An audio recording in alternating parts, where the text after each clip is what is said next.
असं. ग्रेस सगळ्यांना जो समजला तो फार पूर्वी समजला. आपण ग्रेस समजून घ्यायचा खूप खूप खूप प्रयत्न केला. ग्रेस ऋतू हा कार्यक्रम आपण याच पद्धतीमधून सुरू केला की ग्रेसची कविता दुर्बोध आहे, ग्रेसची कविता कळत नाही, पण ती कविता मात्र आवडते, मग ती पुस्तकं विकत घेऊन ठेवायची वाटतात. मग जर आवडत नाही कविता तर आपण पुस्तक विकत का घेतो? पण पुस्तक विकत घेताना आपला पहिला भाग हाच असतो की जे आपल्याला आवडतं ते आपण विकत घ्यावं. त्याच्यानंतर सगळ्यात महत्वाची गोष्ट, ग्रेस समजून घेताना आपण ग्रेस ऋतूचा कार्यक्रम सुरू केला, पण त्याच्यामधनं सुद्धा मला असं जाणवतं की ग्रेस खरोखर समजला किती, समजला का समजलाच नाही, पण तरी आपण कार्यक्रम करतोय. म्हणजे समजलं असं जातं की ग्रेसची कविता दुर्बोध आहे, कळत नाही, रूपक प्रतिमा आहेत, अमुक आहे तमुक आहे, बरेच आरोप ग्रेसवरती केले जातात. पण याच्यामध्ये आपल्याला ग्रेसची एक कविता घेऊन त्याच्यावरती येणाऱ्या 10-15 जणांच्या प्रतिक्रिया हव्यात की ग्रेसची समग्र कविता घेऊन त्याच्यामधल्या प्रतिक्रिया हव्यात? का? समाजामध्ये ग्रेस कुठं आहे, त्याचं सामाजिक देणं काय आहे, त्याची नोकरी, त्याचं हे सगळं, या सगळ्यामधून आपल्याला ग्रेस उरलेला राहतो. मग तो का राहतो? तर मग आपल्याला हे जाणवतं की ग्रेसच्या कवितेमध्ये असलेली शब्दांची लय ही अत्यंत मनोहारी अशी आहे. हृदयनाथ मंगेशकरांनी म्हणलं होतं की संगीताच्या अत्यंत जवळ जाणारी कविता म्हणून ग्रेसच्या कवितेकडे आपण पाहतो. त्यामुळं आज ग्रेस ऋतूमध्ये आपण ग्रेसला समजून घेण्याचे आणखी काही प्रयत्न करणार आहोत आणि आपल्याला ग्रेस काही समजलाय का हे आपण पाहणार आहोत. डॉक्टर बरं ऐकतो, ठीक आहे.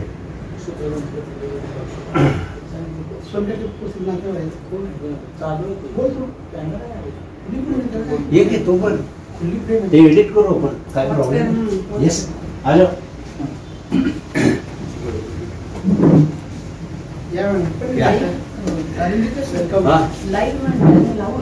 लाईव्ह नाही, रेकॉर्डिंग आहे. 2 मिनिटं बोल.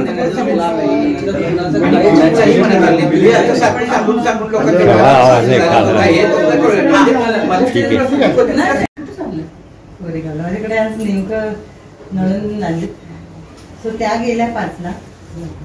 मी जरा माझं सिव्हिलचं राऊंड झाले. बोल. मस्त गेले. आत्ताच श्रीनिवास वारुणीकरांनी ग्रेस बद्दल जे कथन केलेलं आहे, ग्रेसची कविता, ग्रेसची रूपकात्मक मांडणी, शब्दांची वेगळी निवड आणि व्यक्त होण्याची हटकी पद्धत, ग्रेस मला मुसाफिरासारखा वाटतो.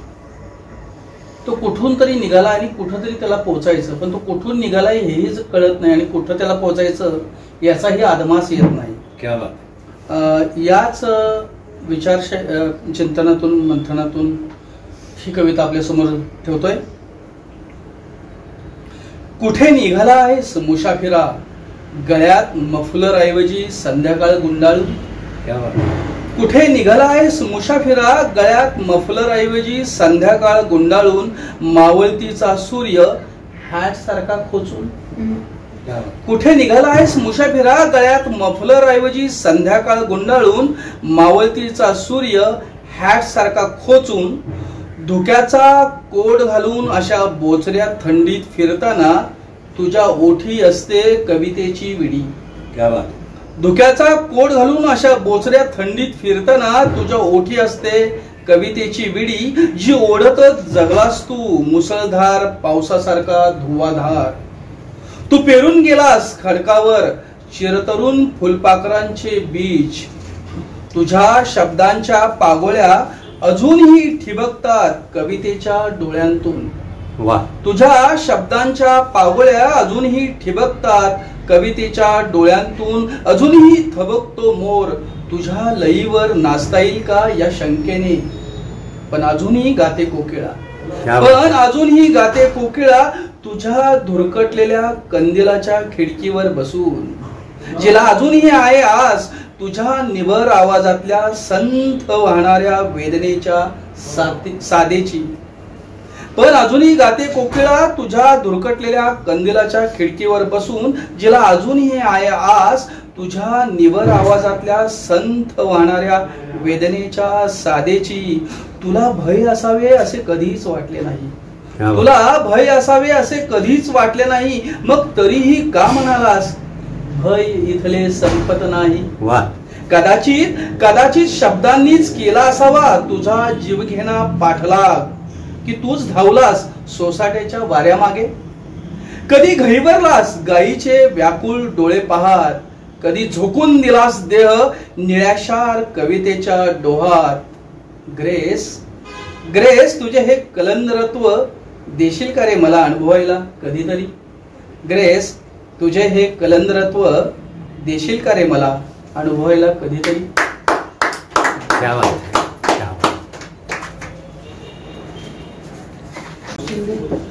चला, मधुकर केचेंचा एक छोटा आर्टिकल आहे ते मी वाचतो आणि मग डॉक्टर बोलतो. तुम्ही घेताय नाही घेत असेल तर घ्या.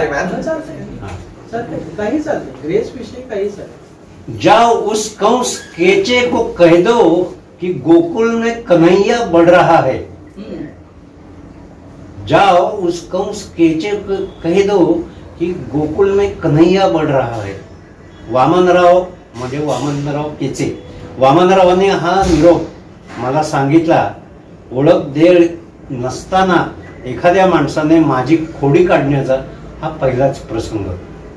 जान पहचान नसलेला माणूस नागपूरच्या बदनाम मोहल्ल्यात माणिक गोडघाटे या नावाने वावरतो. अधूनमधून नोकरी बिक्री करतो. लहर आली तर कॉलेजात जातो आणि मर्जी लागली तर शिकतोही. एवढी माहिती मला वामनरावांनी दिली.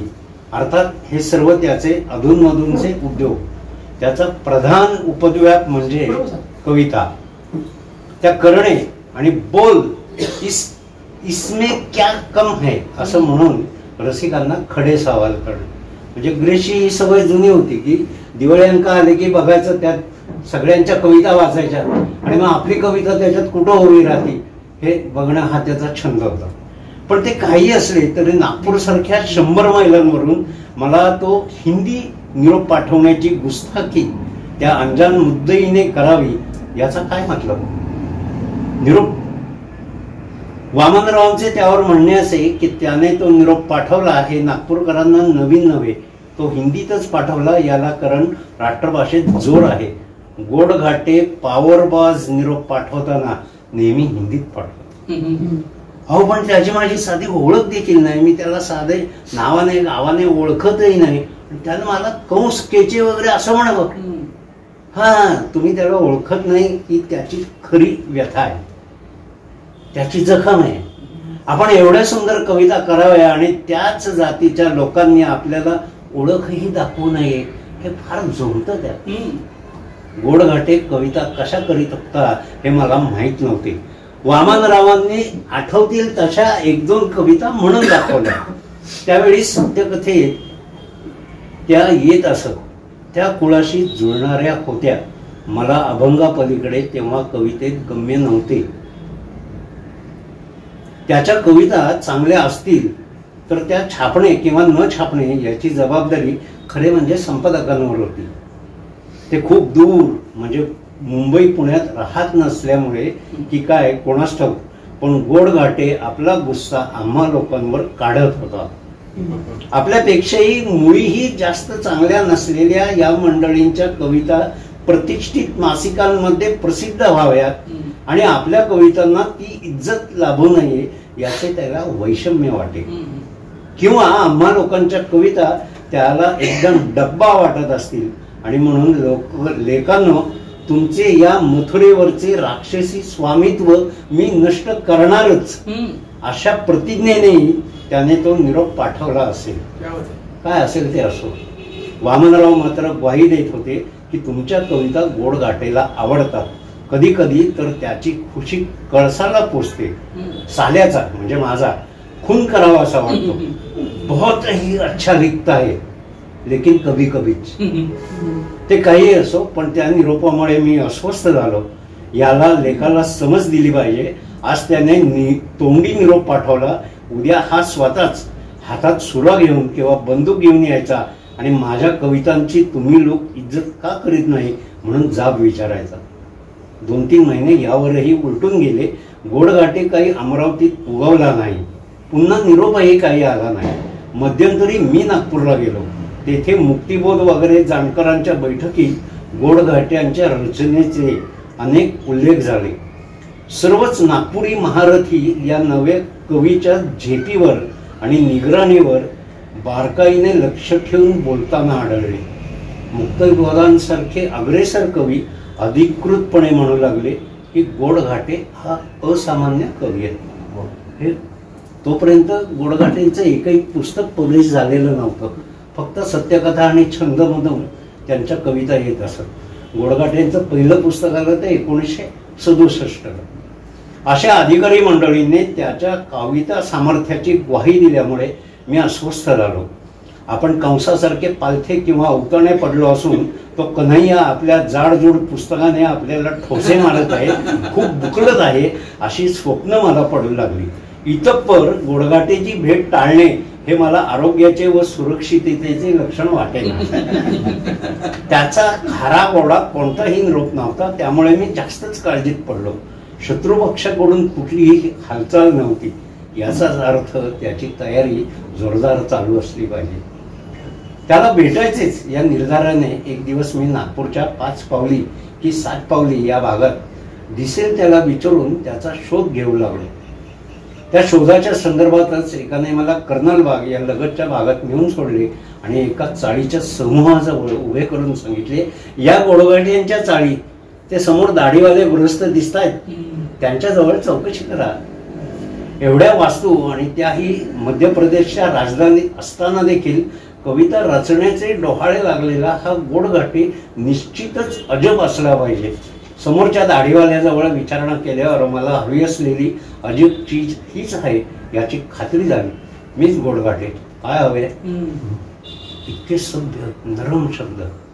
आपल्याला हवा असलेला गोडघाटे हा असूच शकत नाही. म्हणजे ही काय त्याची भाषा झाली. हिंदीचा लवलेश नाही आणि रचनेतही वाकडेपणा नाही. त्याला हे विचार ऐकू गेले का काय कोणास ठाऊक, पण त्याने पुन्हा खंटा हलवून बळकट केला.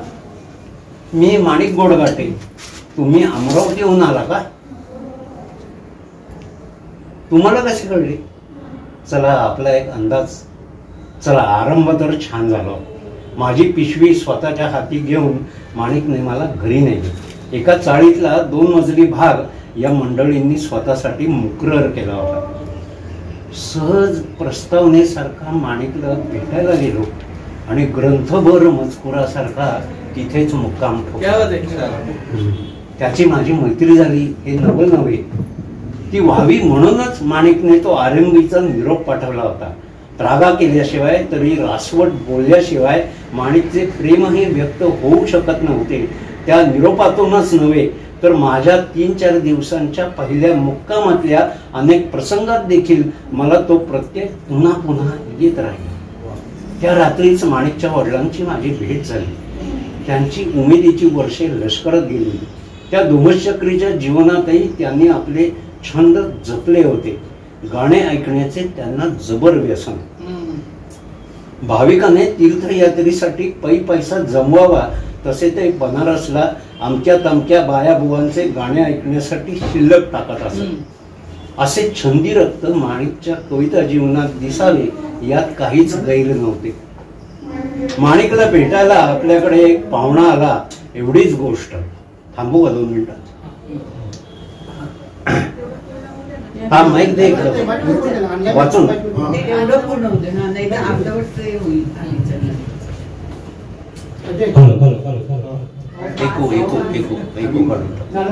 अर्धा भाग वेगळा आणि अर्धा भाग वेगळा ऐकून आता माईक बंद कर, आता माईक बंद कर. आमच्या फेसबुकमधून माणिकला भेटायला आपल्याकडे एक पाहुणा आला, एवढीच गोष्ट मग त्या मंडळींना पुरे झाली. सेलिब्रेट करायला हे लोक एवढे तेवढेसेही निमित्त शोधत असावेत. त्यामुळे मी आल्याचा प्रसंग हा त्यांना दर संजेला बिर्याणी मटण वगैरे करण्याचा वाटावा हे साहजिकच होते. त्या रात्री जेवण झाल्यावर एका खोलीत अंथरुणे घालून आम्ही गप्पांना आरंभ केला. अंथरुणे ही झोपण्यासाठी असतात हे ज्ञान दुसऱ्या दिवशी दुपारी आम्हाला कळलं. रात्रीतून 3-4दा चहा झाला, तो दरवेळी माणिकने केला. चुलीत धांडे जिलप्या दरवेळी चितवायच्या आणि त्याच भांड्यात पाणी उकळायचे. हा प्रोग्राम रात्रभर चालला. दुसऱ्या किंवा तिसऱ्या दिवशी मीही स्वयंपाकघरातच एक पाट टाकून माणिक जवळ बसलो. त्यावेळी त्या घरातल्या काही गोष्टी लक्षात आल्या. स्वयंपाकघराची दशा बेभान झाली होती. भांड्यांच्या जागी भांडी नव्हती, केर तसाच होता. पुण्या 2 महिन्यात तेथे गृहिणीचा हात फिरला नव्हता. त्यावेळपर्यंत माणिककडे त्याची भावंडे वडील वगैरे पाहून मला सगळे नॉर्मलच जाणवले. स्वयंपाकघराची ती अवकळा पाहिल्यानंतर मात्र मी न राहून चौकशी केली. माणिकची आई तेवढ्यातच देवाघरी गेली होती. माणिक आपल्या नेहमीच्या पद्धतीने तिच्याबद्दलचे दुःख व्यक्त करू लागला. जणू काही त्याची आई काही दिवसांपुरती बाहेर गावी गेली होती. लवकर येण्याचे आश्वासन देऊन उशीर लावणाऱ्या व्यक्तीबद्दल बोलावे तसे माणिकचे चालले होते.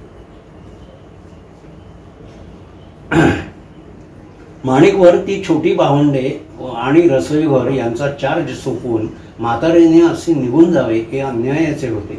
माणसाने मरायला काय वेळ बघावे की नाही हे असे करणे म्हातारीला तरी शोभले नव्हते.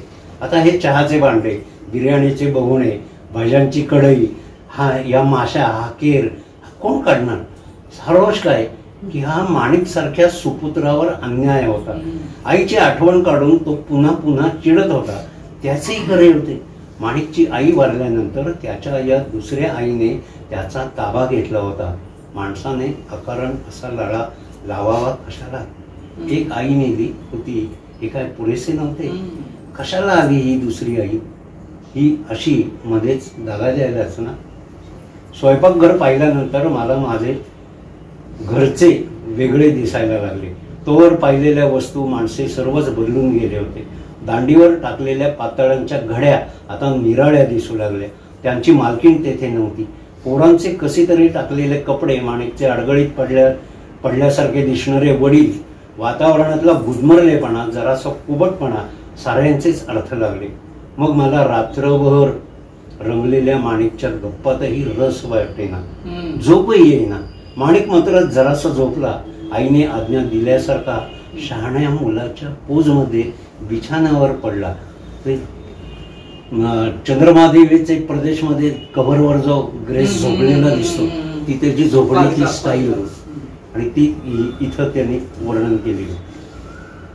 मग कोणी काही आडकाठी न करताही त्याने आपला नूर आवरला. लहान बहिणीस चहासोबत मोठा ब्रेड देण्याचे भक्कम वचन देत त्याने त्यांची तोंडे धुवून काढली. त्यांना आंघोळ घातली. डोक्यावरचे फोड साबणाने धुताना त्यांच्या आक्रोशाला कधी प्रेमाने दाटदूट करून रिस्पॉन्स दिला. माझ्याकडे पाहून तो एकदाच म्हणाला, हे असं होतं, म्हातारीनं जाताना याचा विचार तरी करायला हवा होता ना. आता तूच सांग. सारी भावंडे माणिकच्या कल्पनेप्रमाणे नीटनेटकी झाल्यानंतर त्याने त्यांचा दूध चहा उरकला. मग भले मोठे मैदान मारल्यासारखी समाधानाची नजर त्या बालक मंडळींवर टाकली. बुडी असती तर तिनंही हेच केलं असतं की नाही? मग आपण काय त्यात कमी पडतो? असा कर्तबगार सवाल नजरेनेच त्या वास्तूला विचारत तो आमच्या चहाच्या तयारीस लागला आणि एक एक उणीव त्याच्या नजरेस येऊ लागली. कोणाचा फ्रॉक चुरगळला होता, कोणाच्या पॅन्टची बटणे तुटली होती. अरे हे बेटे आपल्या सावध नजरेतून कसे निसटले असं ग्रेस काही काही म्हणत होता. त्या पोरांचे एवढेही सारे करूनही काहीतरी उरल्याचा हा पराभव माणिकला मान्य करावाच लागला. कारण आता त्याच्या कॉलेजची वेळ झाली होती.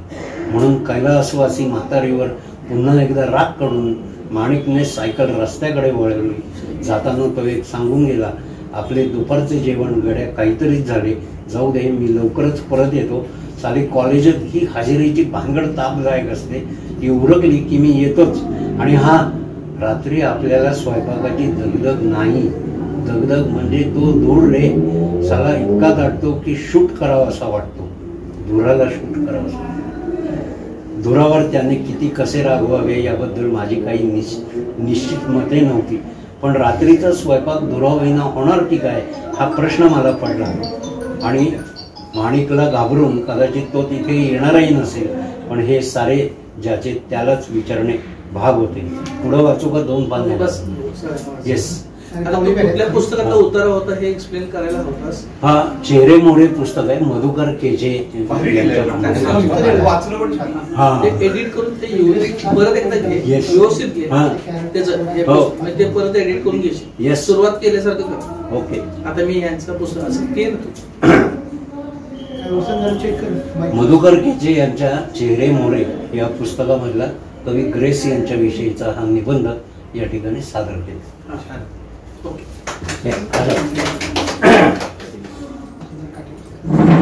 आता माईक घेतलं. हॅलो हॅलो हॅलो बीएसचा माईक काढून घ्या. हॅलो हॅलो हॅलो तुम्ही सांगा ना हॅलो हॅलो किती मोठे. हां ओके ठीक.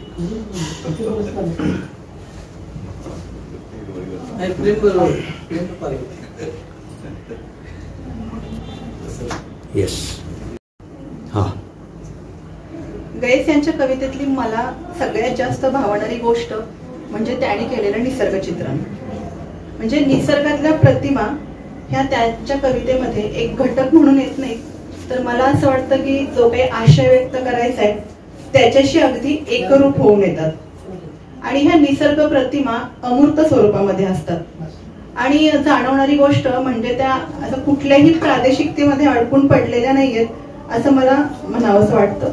शिवाय जे काही त्यांना सांगायचं होतं म्हणजे त्यांचं कायम असं म्हणणं होतं की मी दुःखाचा महाकवी किंवा त्यांच्या कायम जाणवणाऱ्या कवितेमधलं त्यांचं एकाकीपण, तर त्या सगळ्या त्यांच्या मनातल्या आशयाला हा जो निसर्ग आहे तो अजूनच गडद करतो. आणि इंद्रिय संवेदना, काव्य, त्यातल्या ज्या त्यांच्या भाववृत्ती आहेत त्या सगळ्याशी सुसंगत अशा निसर्ग प्रतिमा त्यांनी निवडलेल्या असतात.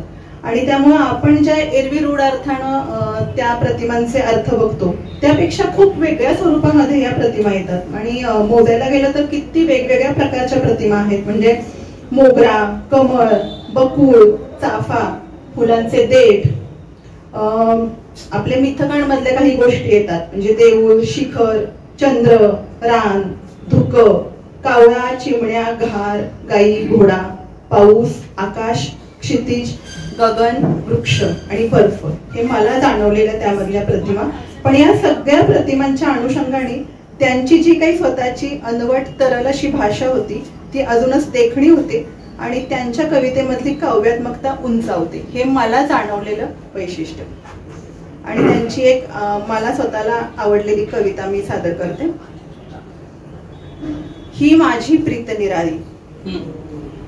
ही माझी प्रीत निराळी संध्येचे श्यामल पाणी.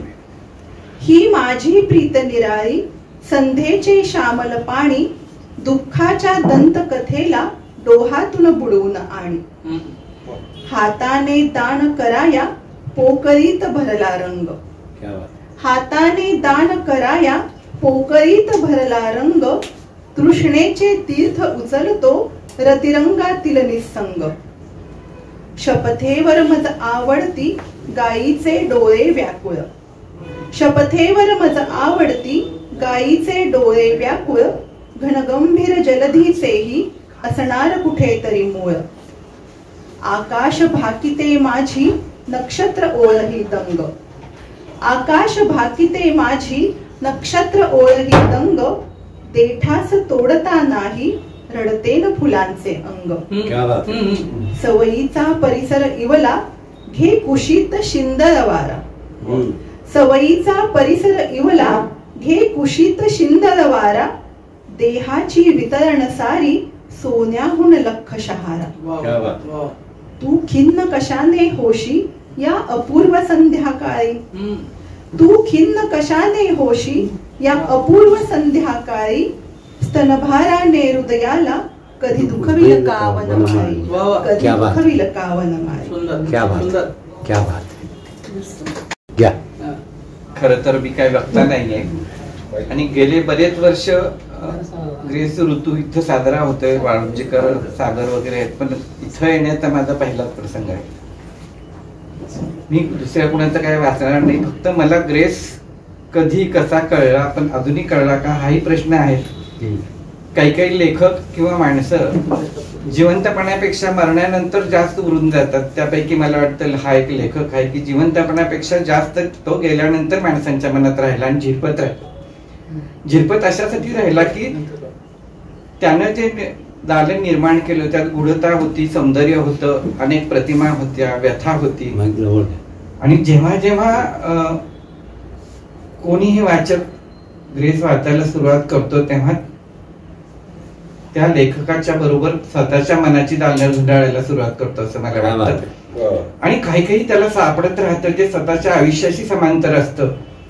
आणि जेव्हा माणसाचा स्वतःच्या आयुष्याशी समांतर असणारं लेखकामध्ये काहीतरी सापडतं तेव्हा त्या लेखकाचं चिरंतन साहित्य मागवं राहतं असं मला वाटतं किंवा बराच काळ उरतं.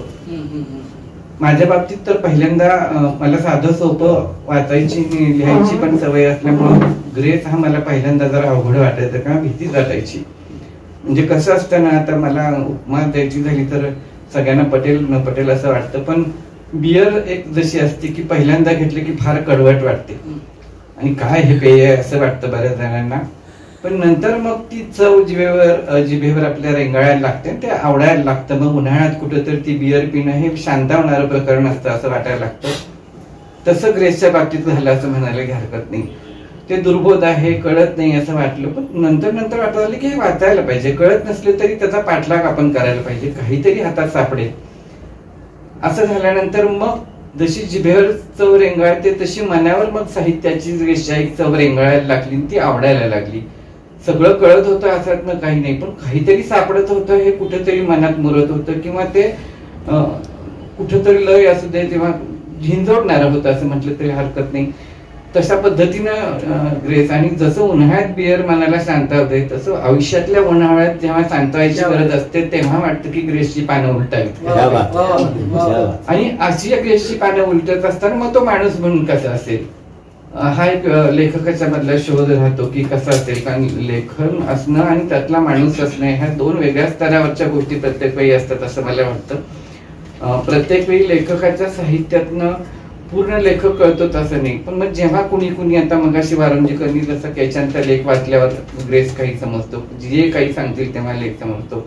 अर्थात ह्या सगळ्या खिडक्या असतात, ह्या खिडक्यातनं सगळं सापडतं असं नाही, पण काही कवर्स त्या व्यक्तिमत्वावर पडतात, त्यातून तो माणूस शोधायचा आपण प्रयत्न करतो. म्हणजे जेव्हा एखादा लेखक असतो तो असे मित्रांची फारशी कोशात राहणारी बरीचशी माणसं असतात. मला पहिल्यांदा असं मला अजूनही वाटतं की ग्रेस हे तसे कोशात राहणारे होते. म्हणजे जीएनच्या बाबतीत जसा एक वेगळा कोश होता तसा ग्रेस त्यांच्या बाबतीत सुद्धा वेगळा कोश होता. म्हणजे त्यांचं एक आठवण मला कोणीतरी सांगितलेली आठवते की एका कार्यक्रमाला ग्रेसला बोललं होतं, भरपूर गर्दी झालेली होती, तिथले संयोजक ही ग्रेसची वाट बघत होते. काय म्हणा म्हणजे दुर्दैव म्हणायचं का संयोजकांना ग्रेस कोणते हेच माहिती नव्हतं. खरं तर चेहऱ्याने ग्रेसला ते ओळखत नव्हते. ग्रेस बिचारे बाहेर आले, बराच वेळ थांबले पायरीवर, कोणीही संयोजक बाहेर येणार ते थोडा वेळ थांबून निघून गेले. आणि नंतर संयोजकांनी फोन केल्यावर त्यांनी सांगितलं की मी एवढा वेळ तिथंच तर होतो. म्हटले कोणीच तुम्ही बाहेर आले. म्हणजे आपल्याला साहित्य माहित असतं पण तो लेखक कसा आहे तर कधी पाहिलेला नसतो असं मला वाटतं. पण असे वेगळे ग्रेस होते. आणि शेवटीच्या आयुष्यात जेव्हा त्यांना कॅन्सर झाला, दीनानाथला ऍडमिट केलं, तेव्हा लेखकाचं कसं असतं की आयुष्यभर राहणारा एक कोश असतो, त्या कोशातनं मग थोडासा कुठंतरी पाझरल्यासारखं तो माणूस बाहेर येतो. त्याची हळूवारता बाहेर येते. काही मनाच्या कंगोऱ्यातनं आणखीन वेगळ्या पद्धतीनं माणूस म्हणून तो बाहेर यायला सुरुवात होतो. मिलिंद जोशींनी मला सांगितलेली एक त्यांची आठवण सांगते की जेव्हा ग्रेसनं जास्त झालेलं होतं, दीनानाथला ऍडमिट होते, तेव्हा मिलिंद जोशी त्यांना भेटून आले होते, गप्पा मारून आले होते. आणि दुसऱ्या दिवशी काय झाले, मिलिंद जोशी नावाचा एक माणूस वारला, त्याची बातमी पेपरमध्ये आली. तर ती पेपरमध्ये आलेली बातमी ग्रेस यांनी वाचली आणि मग ग्रेस म्हटलं अरे हा माणूस किती छान आपल्याशी काल बोलून गेला ना.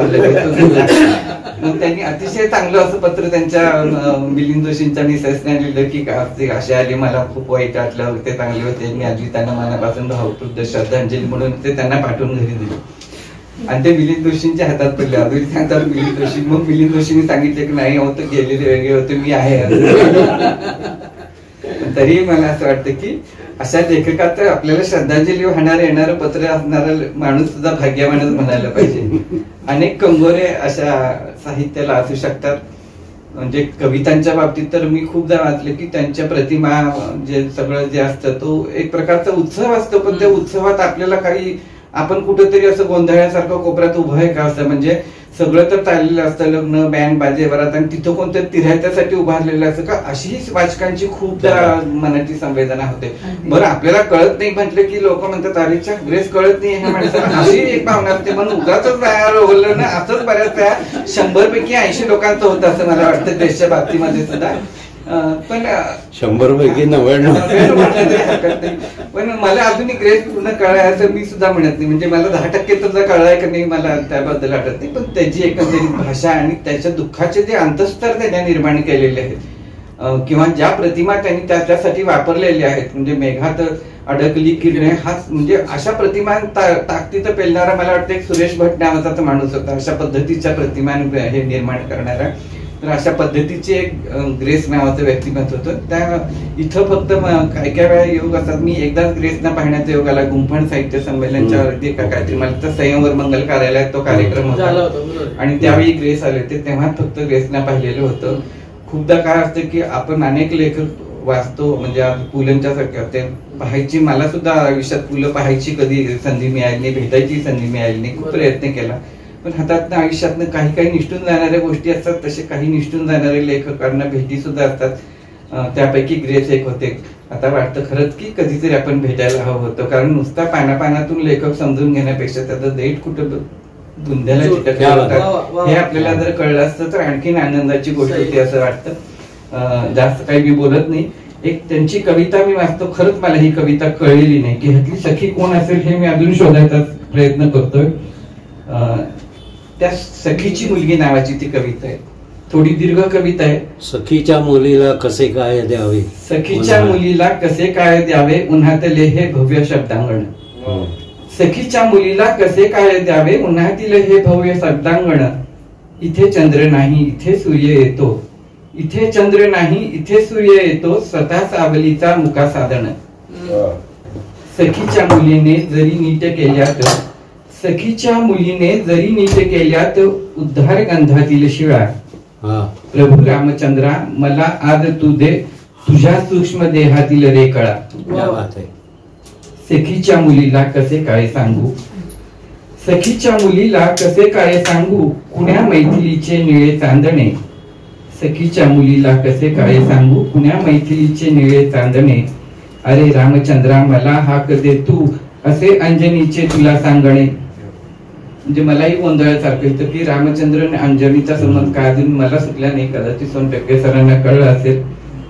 जळातील चांदीत मासा रडावा, जळातील चांदीत मासा रडावा तसा मेघ येतो सखीच्या घरी. जळातील चांदीत मासा रडावा तसा मेघ येतो सखीच्या घरी. घराच्या भयाने उभा श्वास तोलून धरावी मुलींनी पुन्हा बासुरी. सखी वाळलेली जरी या उन्हाने, सखी वाळलेली जरी या उन्हाने, मुलीला कशाचे मिळे संचित. कुणी एक येतो कुणी एक जातो, नव्याने पुन्हा फाटते स्वागत. अरण्यानुगामी प्रवासात माझ्या, अरण्यानुगामी प्रवासात माझ्या, मला गाठतो प्रस्तराचा थवा. कशी भेग सांभाळता रे फुलांची, कशी भेग सांभाळता रे फुलांची, जळाने इथे पेटते ना हवा. सखीच्या मुलीचा जरी हात हाती, सखीच्या मुलीचा जरी हात हाती, डोळे पुन्हा मंदिराचा द्रव. सखीच्या मुलीचा जरी हात हाती, डोळे पुन्हा मंदिराचा द्रव. गर्भाशयातून का मृत्यू माझा, मुलीच्या ऋतूचे करी अर्जव. तिने जीव द्यावा असा जीव न्यावा, तिने जीव द्यावा असा जीव न्यावा. पुढे सर्व हो कांचनाचे धुके, लिलावातही वाटणे संभवेना. अशाने सखीला कधी पोरके, अशाने सखीला कधी पोरके. लेखकाने आयुष्यभर काय भूमिका घेतली ती फक्त माणसातल्या संवेदनांची होती असं मला वाटतं. त्या संवेदनाशी संलग्न असणारा आयुष्यभर प्रवास ग्रेसनी ललित लेखातून केला, कवितातून केला. त्यांनी भाषणं फारशी केली असतील असं मला वाटत नाही, ऐकवत नाही, किंवा मी त्यांना कधी ऐकलेलं नाही भाषण म्हणून असेल. इथं सुद्धा मुलाखत का काहीतरी झाली होती मला वाटते, पण त्यातूनही मला असं वाटलं की ते काही पूर्णतः उमलून येतात किंवा व्यक्त होतात असं नाही. कारण अनेक सांधी कोपरे हे त्यांच्या आयुष्याची अंधारात राहिलेले होते. आपण शोधायचा प्रयत्न करत नाही, मग ते कौटुंबिक स्तरावरचे असू देत, सामाजिक स्तरावरचे असू देत, किंवा साहित्यातल्या सगळ्यात अंतर्भावर असू देत. प्रत्येक काही दालनं थोडीशी प्रकाशली, काही अंधारशी राहिली, काही पूर्ण अंधारमय राहिली.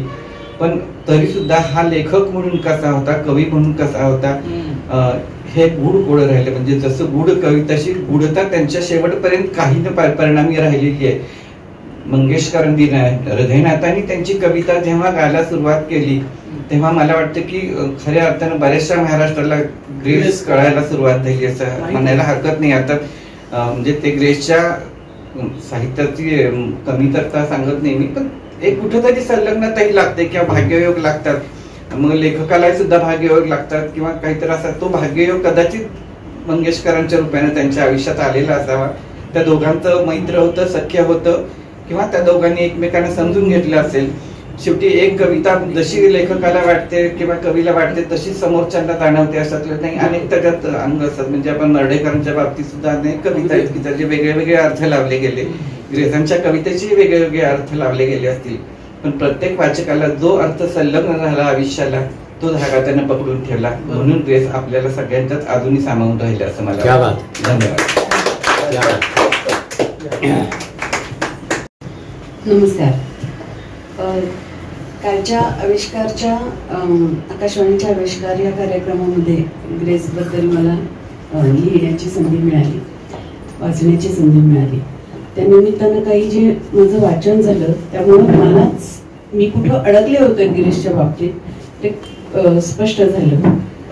मी स्वतः मनोविकार तज्ञ आहे, त्यामुळे मी या माझ्या शास्त्राचा अभ्यास आणि जी साहित्याची आवड आहे त्या सांध्यावरून ग्रेसच्या व्यक्तित्वाचा, त्याच्या कवितीय व्यक्तित्वाचा शोध घ्यायचा प्रयत्न मी केला. त्यामध्ये मला स्वतःला जे जाणवलं ते असं की ग्रेसची कविता ही अत्यंत शब्द लागवी म्हणता येईल अशी खूप अनवट प्रतिमांनी भरलेली आणि अतिशय सुंदर अशा निसर्ग प्रतिमांचा वापर असलेली देखणी, सुघड आणि सुबक कविता आहे. आणि त्यामुळं तिला नाद आहे, तिला आंतरिक संगीत आहे, ती वृत्तबद्ध, छंदबद्ध आहे.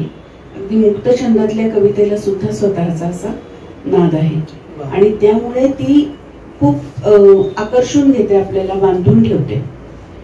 पण मग पुढं काय, आकर्षून घेते, पुढं काय. 2-3 ओळींचा अर्थ कळला, चौथ्या ओळीला, तिसऱ्या ओळीला आपण पाय घसरून पडतोय का काय असं वाटायला लागतं. आणि मग कधी कधी चिडचिड होते, वैताग येतो, नकोच हे कशासाठी हे सगळं असं चकवा, आपल्याला नुसते शब्दांचा फुलोर आहे असं वाटतं. तरी सुद्धा माणसांना ती खूप आवडते. ज्यांना मराठी प्रमाण भाषेची जाणीव आहे, ज्यांना मराठीच्या प्रमाण भाषेचा अभ्यास आहे आणि गोडी आहे, आणि जे ग्रेसनी लिहिलेले शब्द आणि प्रतिमा यांच्या सामर्थ्यापर्यंत पोहोचू शकतात किंवा त्या अर्थांपर्यंत पोहोचू शकतात, केवळ त्याच आणि त्याच वर्गाला ग्रेसची कविता आवडणार आहे. ही ग्रेसची कविता मराठीतलं इतकं उच्च दर्जाचं किंवा त्यांचे कवितेमध्ये खूप सारे संस्कृत शब्द आहेत, खूप उर्दू आणि इंग्रजी उल्लेख आहेत. तर ह्या सगळ्याचा अभ्यास नसणाऱ्या माणसांना ती कविता कुठेही स्पर्श करू शकणार नाही असं मला वाटतं आणि करत पण नाही. त्यामुळेच त्यांची कविता ही अभिजात साहित्यिक, ज्यांना एस्पिरेशन्स आहेत किंवा अभिजन आणि अभिजात साहित्यिकांची फक्त ज्यांची आवड मर्यादित आहे, रुची मर्यादित आहे, त्याच लोकांपर्यंत ती कविता लोकप्रिय होत गेली, हे सत्य. ह्या सगळ्या गोष्टी आतापर्यंत मी जे सांगितलं त्याच्या आधारे मला जे जाणवलं की ग्रेसच्या व्यक्तिमत्वामध्ये एक खूप खोलवर दुःख आहे. ते दुःख संपू नये ह्याची काळजी त्यांनी कसोशीने घेतली. त्या दुःखाला त्यांनी स्वतःची आयडेंटिटी बनवली.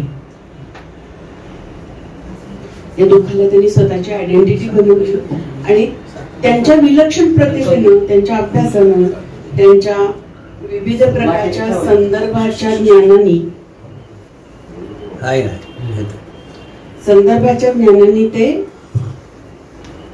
त्यांनी ते दुःख स्पेशल केलं आणि ते सगळ्यांसमोर मांडलं अशा रीतीने की एक कोडं वाटावं. म्हणजे वाचणाऱ्याला स्वतःला सुद्धा त्या दुःखाचं कुठेतरी स्वतःशी जोडून घेणं मिळले. जसं आता माने सर म्हटले की स्वतःशी जोडली जात होती त्यांची कविता. तो जे साहित्य स्वतःशी जोडलं जातं तेच साहित्य वाचकांना आवडू शकतं. तर त्या प्रत्येक माणसाला कुठेतरी आत एक दुःख असतं, काहीतरी दुःख असतं. मानवी आयुष्य दुःखाशिवाय नाही. अनिश्चितता आहे, भय आहे, साशंकता आहे, संकट आहेत, दुःख आहे, करुणा आहे. या सगळ्याचा भाव त्यांच्या कवितेत जो आला आहे तो त्यांच्या वैयक्तिक दुःखाच्या भोवतीचा आहे. आणि तो वैयक्तिक दुःखाच्या भोवतीचा असल्यामुळे तो फार सांस्कृतिक परिघ ओलांडू शकत नाही. ज्या पद्धतीनं ज्ञानेश्वर आणि तुकारामांची कविता ही कविता राहत नाही, पसायदान होऊन जातं, विश्वात्मक होऊन जातं. किंवा ढसाळांची कवितेनं जे मराठी काव्य विश्वाला हादरून टाकलं होतं, एक प्रश्न उभे केले होते, तसे प्रश्न नाही उभे करू शकत ग्रेस. किंवा त्या ताकदीचं सांस्कृतिक परिघामध्ये संचार नाही करू शकत ग्रेस, असं मला वाटतं. की त्यांनी स्वतःनीच लादून घेतलेली मर्यादा वाटते मला. त्यांच्या दुःखाला त्यांनी जी स्वतःची आयडेंटिटी बनवून घेतली, त्यामुळे त्यांनी स्वतःच्या प्रतिभेला मर्यादित करून टाकलं. एक मला मी चर्च बेल वाचताना काही त्याच्यामध्ये ते थोडेसे काही वेगळ्या गोष्टी बोलत गेले आहेत आणि त्यातलं संगीतकार रोशन यांच्याबद्दल लिहिलेलं मला वाचायला आवडेल. कारण संगीत हा आपल्या सगळ्यांचा, हिंदी चित्रपट संगीत 1950-60 ही आपला अगदी हृदयातला गाभा असतो आणि आपल्या सगळ्यांची तारुण्यातली स्वप्न, लहानपणची स्वप्न सगळी त्या हिंदी संगीताशी जोडलेली असतात. आम्ही कित्येकदा म्हणतो की हिंदी चित्रपट संगीतांनी डोकं पार करून टाकलं आमचं, प्रेमाच्या भलत्या कल्पना आमच्या डोक्यात रुजवल्या आणि नंतर मग हे असं काही नसतंच आयुष्यात असं वाटण्याचा प्रसंग खूप वेळा आला. तर ती जी त्यांनी रोशनचं लिहिलंय त्याच्याशी मी खूप रिलेट होऊ शकले, त्यामुळे मी तेवढं वाचते आणि थांबते. संस्कारांचे मी फार सूक्ष्म अर्थ करतो.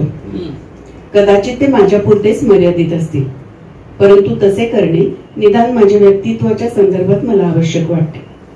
मी रोशनचे छायाचित्र पाहिले आहे, पण त्याला भेटू शकलो नाही. भेटायची खूप इच्छा होती.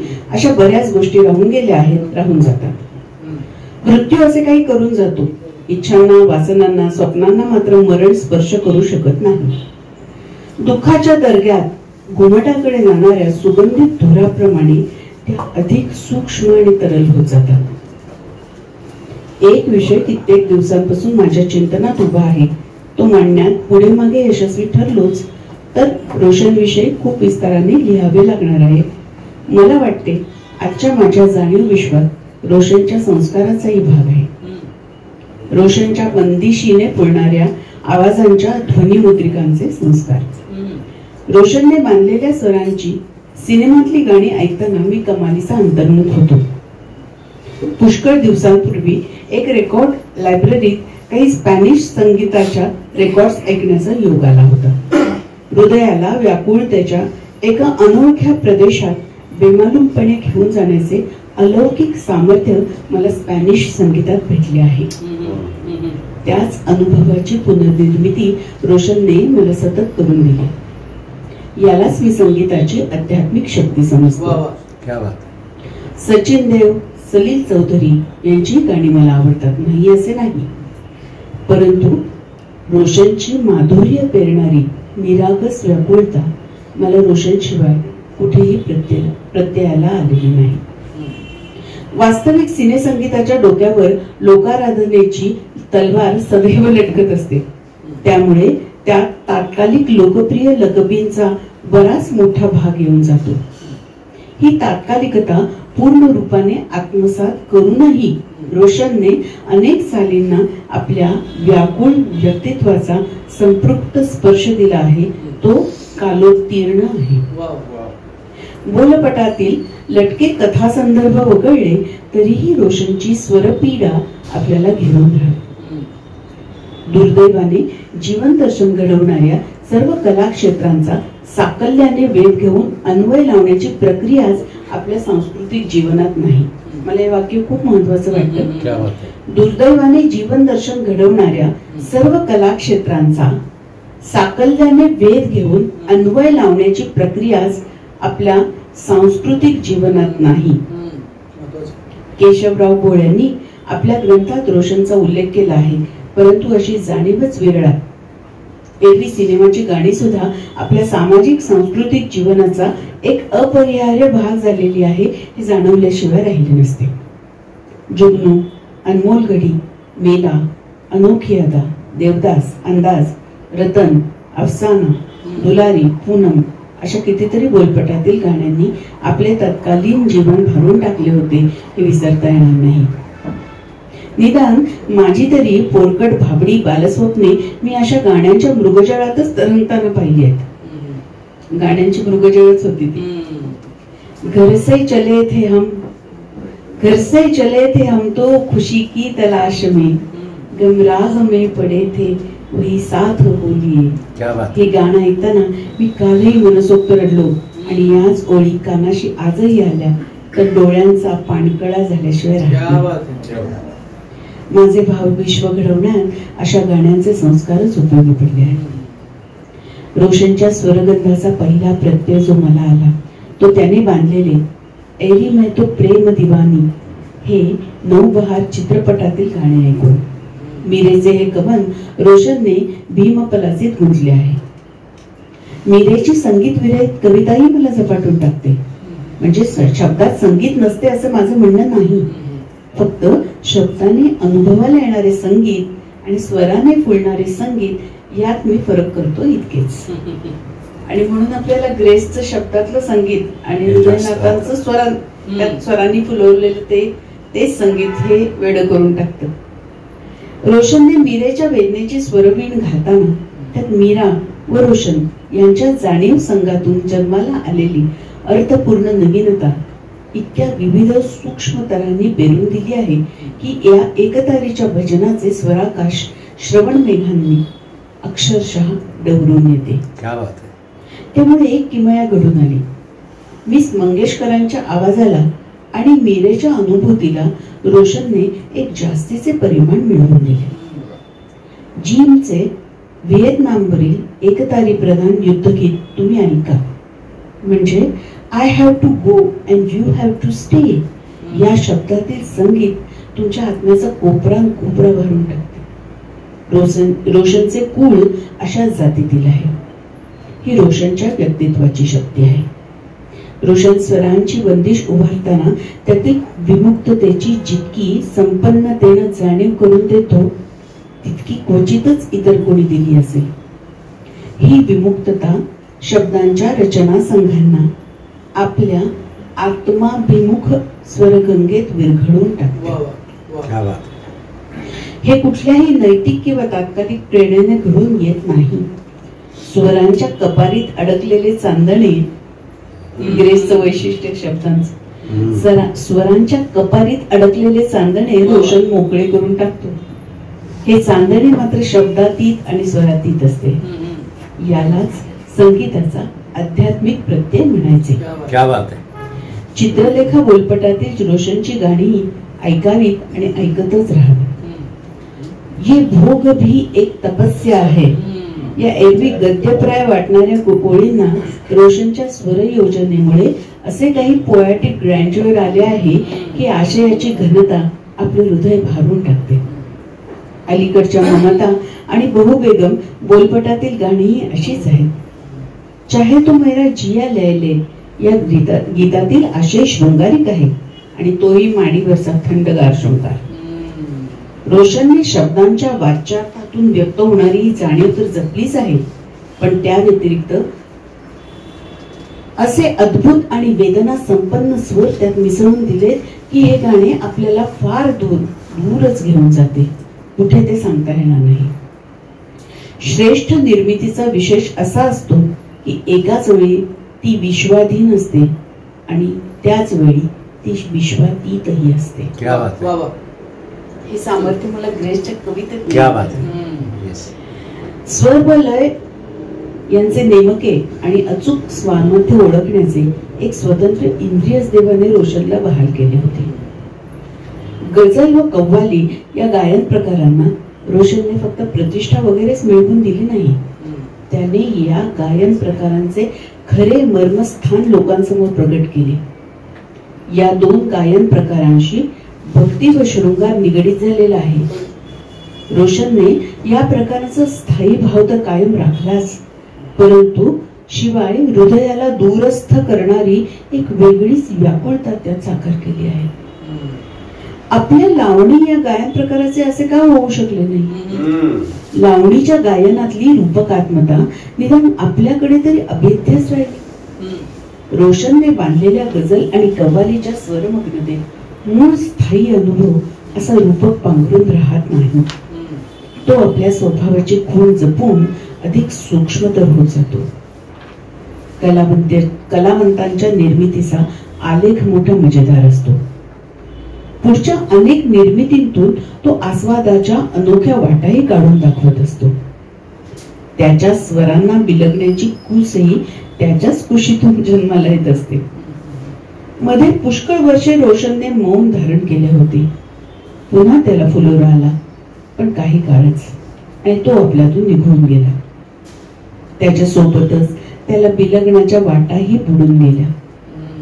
रोशनने बांधलेल्या ओळी आहेत त्या अशा: वाकिफ खूब हूँ इश्क की तर्जे बयां से मैं, वाकिफ खूब हूँ इश्क की तर्जे बयां से मैं. म्हणजे प्रेमाचे एक्सप्रेशन्स करण्याच्या ज्या पद्धती आहेत त्याचा मला पुरेसं ज्ञान आहे. वाकिफ खूब हूँ इश्क की तर्जे बयां से मैं, ऐसे में तुझको ढूंढ के लाऊं कहां से मैं, ऐसे में तुझको ढूंढ के लाऊं कहां से मैं. क्या बात है, क्या बात. कविता अपुरी का आहे तर मगाशी मी बोलताना म्हटलं तसंच की ह्या कवितेनं आपलं दुःख सगळ्यांपेक्षा वेगळं, स्पेशल, अधिक तीव्र किंवा माझं वेगळे अशा पद्धतीचं त्यांच्या व्यक्तित्वात खूप सारी आत्ममग्नतेची लक्षणं पण होती, ज्याला आपण नार्सिसिझम म्हणू, आणि त्याचा त्यांना अभिमान पण होता. ते स्वतःच्या कवितेला अनुवंशहीन म्हणतात, पण ते तरी पूर्वासुरींनी लिहिलेल्या वृत्तांमध्ये छंदरचना करतात. नक्षत्रांच्या देणेसारख्या प्लॅटफॉर्मवर 4-4 भागांच्या मुलाखती आहेत त्यांच्या. ते बोललेत आणि तरीही म्हणतात ते मला रसिकांना काय वाटतं माझ्याबद्दल याची मला पर्वा नाही. हा जो एक विसंगती त्यांच्या स्वभावात होती ती पण, म्हणजे लोकांनी मला ओळखलं पाहिजे, बघितलं पाहिजे, मला नाही ओळखत म्हणजे काय, माझ्या कवितेतली ताकद त्यांना कळत नाही म्हणजे काय, हा माझा अपमान आहे हे त्यांना वाटत होतं. पण लोकांपर्यंत पोहोचण्याच्या वाटा आपणच दुर्बोध केल्या याचाही त्यांना गुरु होता. आणि हे कुठेतरी त्यांच्या व्यक्तिमत्वातले पीळ मला वाटतं. आणि ते पीळ कुठेतरी अशातून आले असावे की लहानपणचं हे जे सगळं दुःख आहे ते कुठेतरी त्यांना शरम निर्माण करणारं वाटलं असावं. कुणालाही वाटतं, कोण आपल्या वेदना अशा जगजाहीर करून सांगू शकतो. पण मग ते असह्य तर आहे, ते व्यक्त तर करायचं आहे. त्याच्यामध्ये खूप सारे कॉन्फ्लिक्ट पण आहेत, विसंगती पण आहेत. म्हणजे उदाहरणार्थ आईबद्दल एका बाजूनी प्रचंड प्रेम, आकर्षण, दैहिक आकर्षण आहे आणि दुसऱ्या बाजूनी अतिशय तिरस्कार पण आहे. ह्या सगळ्यात किंवा त्यांच्या स्वतःबद्दल सुद्धा त्यांना आपण मरणार आहोत किंवा आपला घात होणार आहे किंवा आपला निर्मिती विनाश होणार आहे हे खूप मोठं भय. आणि दुसऱ्या बाजूनी आपली निर्मिती ही सर्वश्रेष्ठ, सर्व वेगळी, जगाच्या पेक्षा अनोखी अशी असली पाहिजे अशी आस. ह्या सततच्या द्वंद्वात त्यांच्या आयुष्याच्या प्रत्येक टप्प्यावर ते अत्यंत जीवघेणे द्वंद्वात अडकलेले मला आढळतात. आणि त्या द्वंद्वानी त्यांच्या कवितेला परिमाण मिळवून दिलं, सघनता मिळवून दिली. पण ती एका कोशात त्यांनी स्वतः होती तो कोश उभारला आणि त्या कोशातच ते राहिले. तो कोश त्यांनी उभारला नसता तर त्या माणसाचे फाट वाचन होतं. चित्रपट बघण्याचं त्यांनी म्हणजे विदेशाच्या सीमा ओलांडून चित्रपट पाहिले आणि संस्कृतींची ओळख करून घेतली होती. हिंदी, इंग्लिश, उर्दू आणि मराठी या भाषांवर विलक्षण प्रभुत्व होतं, चिंतन होतं त्यांचं स्वतःचं. त्यामुळं त्यांची कविता कितीतरी अजून प्रगल्भ होऊ शकली असती असं माझं वैयक्तिक मत आहे. आता या माझ्या कित्येक मतांची खूप जण नाही सहमत होणार, पण मला असं वाटतं ते मानसशास्त्रीय दृष्टिकोन. धन्यवाद. खूप एन्जॉय केला अख्खा दिवस. तुम्ही बघताय की सुंदर केलं आणि माझ्या त्या सगळ्या सजावटीचं शेवट आदित्यच्या फुलांनी चांगला झाला. फुलं जे आहेत ना ते हायलाईट होता चित्राचा. मला अगोदर वाटलं की असं थोडंसं शुभ्रपणे काहीतरी करावं, असं पांढरं शुभ्र म्हणजे ग्रेस पांढताना, आणि म्हणून संपूर्ण पांढरी थीम माझ्याकडे डोक्यात होती. तो बंद कर पहिल्यांदा कॅमेरा. बंद आहे. मी आल्या त्यावेळेस DS मला म्हणला, अरे आज काय पुण्यतिथी जयंती. तर तिथून माझा मेंदू सुरू झाला आणि आज आता ही त्यांनी माझी खिल्ली उडवली असेल असं विचारून, कारण तो असला काही अभ्यास नाही करता येत नाही. तर ही 10 मेची जी जन्मकथा आहे, मितवा वाचताना सुरुवातीला कथा संग्रह म्हणून न म्हणता ललित बंध म्हणून म्हटलं गेलं, पण माझ्या दृष्टीनं हा एक कथा संग्रहच आहे. आणि ग्रेसची जन्माची कथा 10 मेची मितवा मध्ये आहे. तुला वेळ मिळेल तेव्हाच वाच. त्या माणसाला स्वतःच्या गोष्टी तडतडत गडबडीत का सांगायच्या त्या माहित नाही. म्हणजे स्वतःच्या आईचं नाव घेतो, सुमित्रेला मुलगा झाला, नाळ सखीनं तोडली वगैरे वगैरे. ह्या विश्वातून हळूहळू सरकत सरकत 10 कवितांना शीर्षक देण्याच्या गोष्टीपर्यंत पोहोचला. आणि तिथे त्याला मैत्रिणीने दिलेल्या इंग्लिश मधल्या ज्या काही कविता आहेत त्यांना शीर्षक देण्याच्या नादात तो त्या कविता वाचत गेला, त्याच्या वेदनांना हात घालत गेल्या. आणि तिथून दुसऱ्या दिवशी तो त्याच्या मैत्रिणीच्याकडे त्या कविता घेऊन गेला आणि शीर्षक द्यायच्या अगोदर त्याची मैत्रीण त्या ह्याच्यातलं कर्नाटक मधला तो एक झोन आहे, तुम्ही कधीतरी जाल, आपला हनुमानाचा एक विषय तिथला तो आहे, तिथं गेला. आणि ती मात्र म्हणजे तो आता या जन्माच्या स्वतःच्या कथेतनं निघाला आणि तिने तिकडे उडी मारली धुक्यामध्ये, इथपर्यंत तो पोहोचला. आता ह्या सगळ्या गोष्टी वाचल्यानंतर मला असं नेहमी जाणवत जातं, ह्या मनुष्य सुरू कुठेतरी होतो, स्वतःच्या भावविश्वातनं दुसऱ्याच्या भावविश्वात घुसतो आणि त्याची अखेर मात्र अशी कुठेतरी दुःखद किंवा वेदनेत का होती. तर हा मनुष्य ज्यावेळेस असं सरकत असतो त्यावेळेस आपण सुद्धा आपल्या भावनेशी कनेक्ट होतो. आणि मग तुम्ही ग्रेसचं लोक कवी कवी असं म्हणतात, तसं ललित बंध म्हणून सुद्धा चालताना हे करतात. तर असा ग्रेस वाचत असताना मला जी काही फक्त एक कविता स्वरूपात जे काही तेवढंच मी वाचून दाखवतो. बाकी ग्रेसला वाचत राहा एवढं मी म्हणेन आणि तुम्हाला असंच काहीतरी सुचत राहील. ग्रेस असाही असावा, माझ्या कवितेचं नाव आहे ग्रेस असाही असावा. सांज प्रकाश समजून घेताना, सांज प्रकाश समजून घेता कवितेत ग्रेस झरत असावा. वेदनेतून सुख जगत असताना, वेदनेतून सुख जगत असताना मनातील काहूर लिहित असावा. राधेच्या प्रतिमेत ग्रेस लिहिताना, राधेच्या प्रतिमेत ग्रेस लिहिताना प्रेमवेदनेला बहुतेक प्रीत असावा. रोज सांजवेळी सावल्या लांबताना, रोज सांजवेळी सावल्या लावता लांबताना, ग्रेस पुन्हा नव्याने दिसत असावा, मोकळ्या केसात सांज पांघरताना, मोकळ्या केसात सांज पांघरताना, ओल्या पापणीत हसत असावा, ओल्या पापणीत हसत असावा.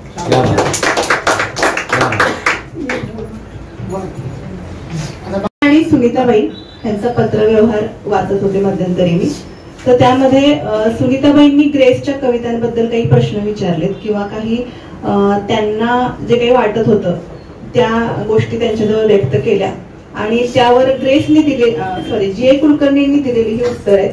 आणि मला ते ग्रेस समजून घेण्यासाठी थोडं मदतशीर असं वाटलं, त्यामुळं हे मी वाचून दाखवते.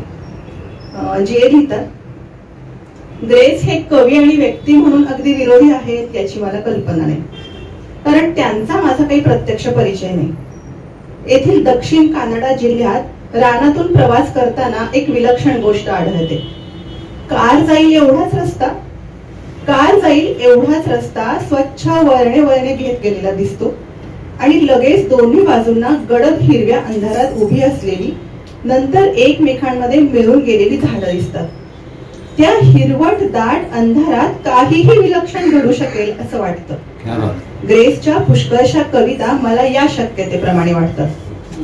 मला अभिप्रेत असलेला अर्थ त्यांच्याही मनात असेल असं नाही, पण मी आणि कवी अंजन घातलेल्या वाटेत पाहतो.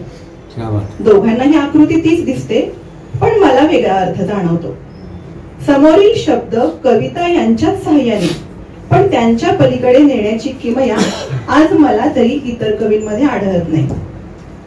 तुम्ही ग्रेसच्या आविष्कार पद्धतीने चक्रावून गेल्या आहात यात मला आश्चर्य वाटत नाही, कारण त्यांच्या काव्याची मायबोली फार वेगळी निराळी आहे. मायबोली म्हणजे कंसात त्यांनी लिहिले इडियम्स. साधारणपणे एका वाक्यामधून दुसऱ्या वाक्याकडे जाताना आपल्या हातामध्ये शाब्दिक अर्थाचं सूत्र असतं, त्यामुळे वाट चुकण्याची भीती नसते. पण याप्रमाणे असोसिएशनचं एक लॉजिकही असतं.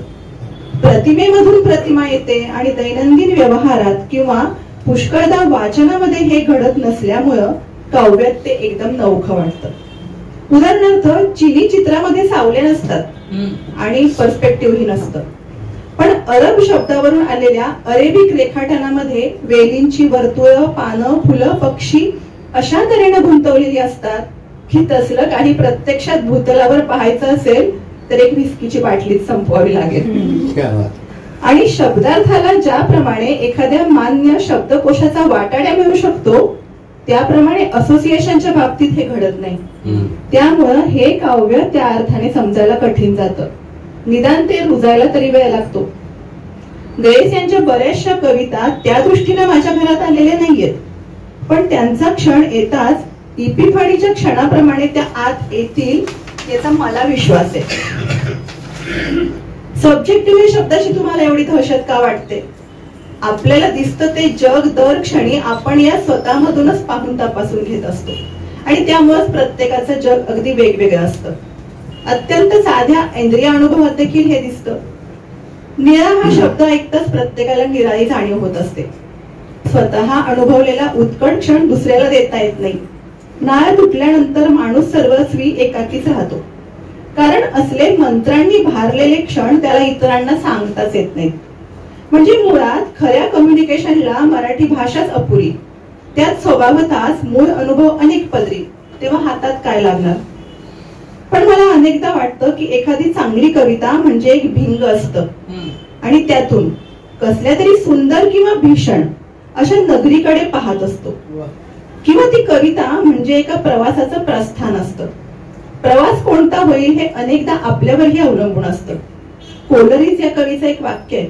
कवितेमधून आपल्याला काय मिळतं तर तो म्हणतो, we get out of it what we bring to it.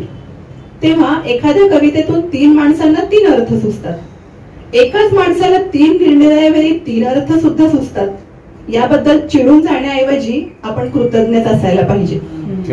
कित्येकदा तर काही ओळीच, काही शब्दच कवितेमधून एकदम पुढे येऊन मनात जाऊन बसतात. त्या कोणत्या कवितेतल्या आहेत, कोणत्या संदर्भात याचाही पत्ता लागत नाही, कारण त्या गोष्टी फारशा महत्वाच्या वाटतच नाही. आता एक उदाहरण ग्रेसच द्यायचं झालं तर, गुडघ्यात मान घालून बसताच फार जुने आठवून गेले. कोणत्या संदर्भात आहेत ह्या ओळी मला आठवत नाही, पण आठवतं ते आपलं स्वतःचं फार जुनं, आपण एकटे असताना गाठून आपल्याला छेडणारं काहीतरी जुनं, न अल्याड न पल्याड अशी संधी प्रकाशाची भूतवेळ गाठून करकरीत वेळी भूत होऊन येणारं जुनं.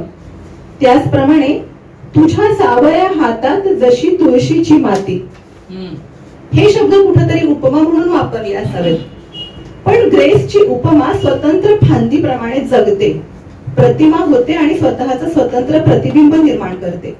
ते शब्द मग ध्यानात राहतात. एखाद्या बाईपेक्षा तिच्या हातावरील गोंधळणं ध्यानात राहतात की नाही, त्याप्रमाणे उदास असते ही सायं वेळ, वृद्धेच्या अभंगासारखी खिन्न, कातर वेळेला मंगळसूत्रावर हात ठेवणाऱ्या पुरंधरीसारखी, किंवा स्मशानात वाजतात कुणाचे चुडे, आल्या शिवाच्या घरी वैष्णवी पादुका. हे सगळं वाचताना कितीतरी आठवतं आणि आठवताना जास्त सजीव होत जातं. अशा ओळी किंवा कविता मनात राहण्यासाठी मूळ कवीच्या उद्देशाप्रमाणेच त्या वाचल्या पाहिजेत असं नाही. खरं म्हणजे काव्यानंदाच्या बाबतीत कवीचा काय हेतू आहे हे अगदी अप्रस्तुत ठरतं. कविता म्हणजे काळे पिवळे मणी नसून चिंतामणी आहे. तो दृष्ट न लावण्यात, दात सहज आणण्यास बाळासाठी मदतही करेल, पण त्याला आपण तसे राबवले तर. पण त्याची खरी किंमत असते त्याच्याकडे आपण काय वर मागतो त्यावर, आणि तो वर आपणच मागायचा असतो, आपण स्वतः, द सब्जेक्ट. सागर सर म्हणाले तसं की ग्रेसच्या कविता वाचताना कळण्याची अनुभूती होते, पण कदाचित ते आपल्याला काय कळलं ते शब्दामध्ये नाही आपण सांगू शकत.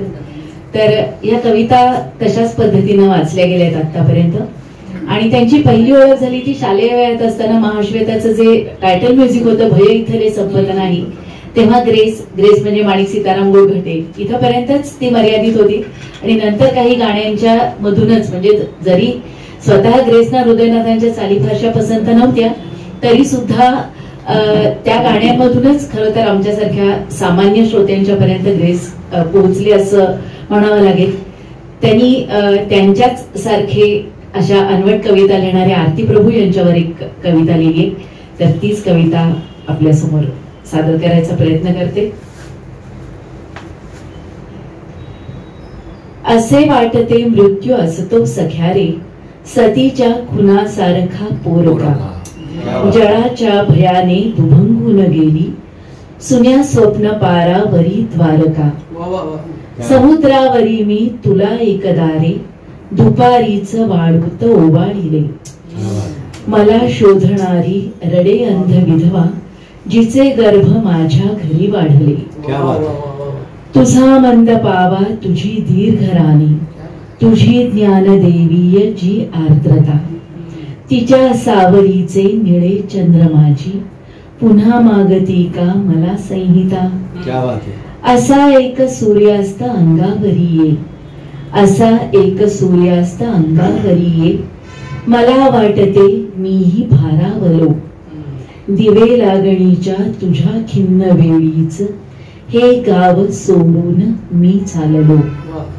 कुणाला म्हणावे तुझ्या मेघमाळा, कुणाला म्हणावे तुझ्या मेघमाळा, मला चिंब होऊन रे दाखवा.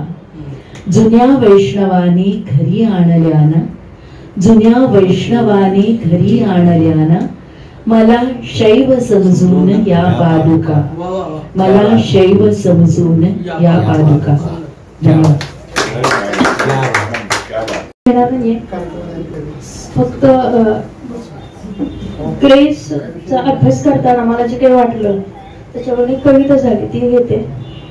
त्यात एकच फक्त स्पष्टीकरण करायचं की इतर जे कवी असतील, लेखक असतील, त्यांना आपण आदरार्थी बोलवतो, पण ग्रेसला मला कधीच आदरार्थी म्हणजे ते वगैरे असं म्हणावंसंच वाटलं नाही. तू म्हणणं मला ते आवडलं.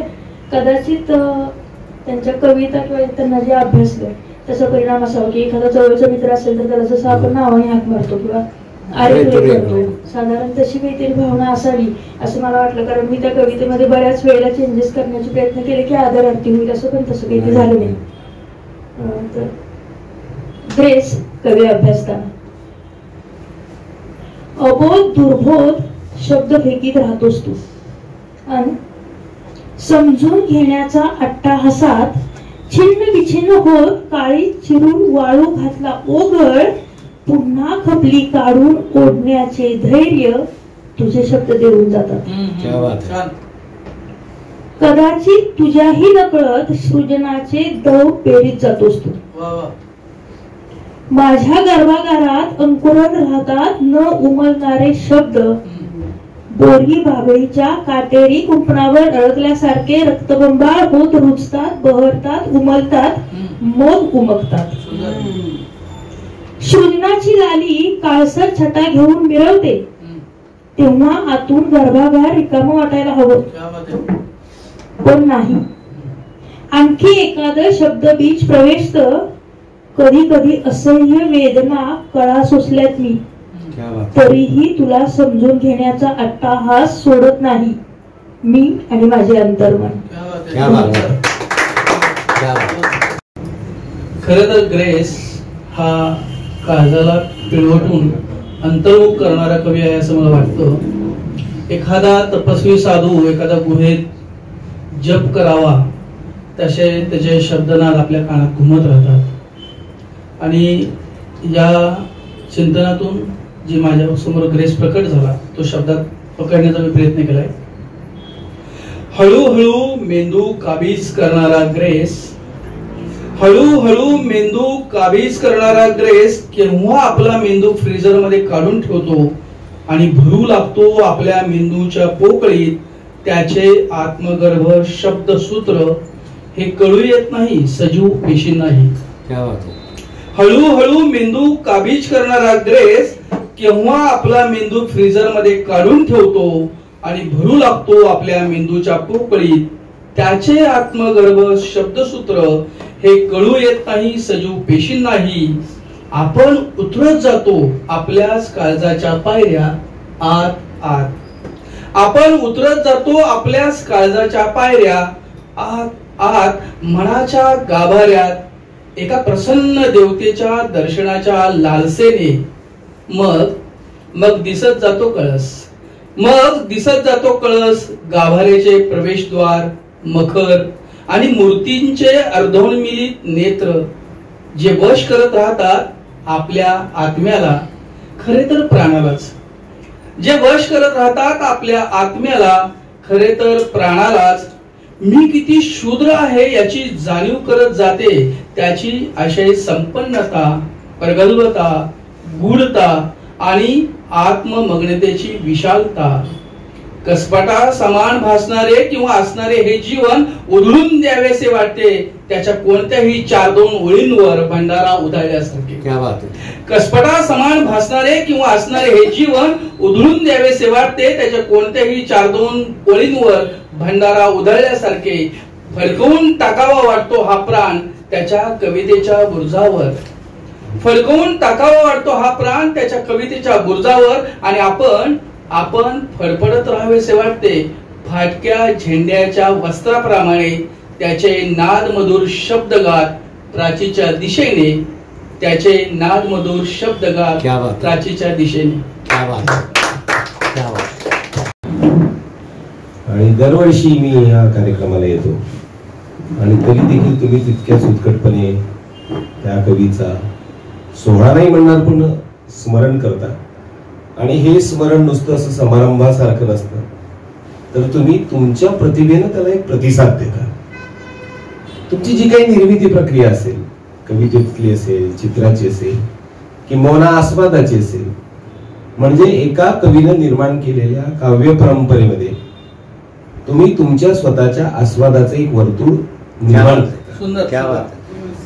आणि हे वर्तुळ त्या वर्तुळाला छेद देणारा नाही तर त्याला समांतर जाणारा आहे असं एक निर्माण करता. ही गोष्ट मूळचा नागपूरकर असलेला आणि सातारा स्थायिक झालेल्या एका संवाद सेतूला खूप महत्वाची वाटते. माझ्या अगोदर खूप जण बोलून गेले आणि ती ताईने खूप चांगलं, मी आलो तेव्हा त्यांनी कविता वाचत होते आणि आता पण त्यांनी नवीन बंद वाचला. राजेश्वरीताई आणि राजेंद्र माने या दोघांनीही आधी सुरुवातीला आपली कोणाची गाडी किंवा कार अशी मध्ये लावून देणार नाही. माझी रस्त्यावर आहे फक्त, पण याच्या बाजूला म्हणजे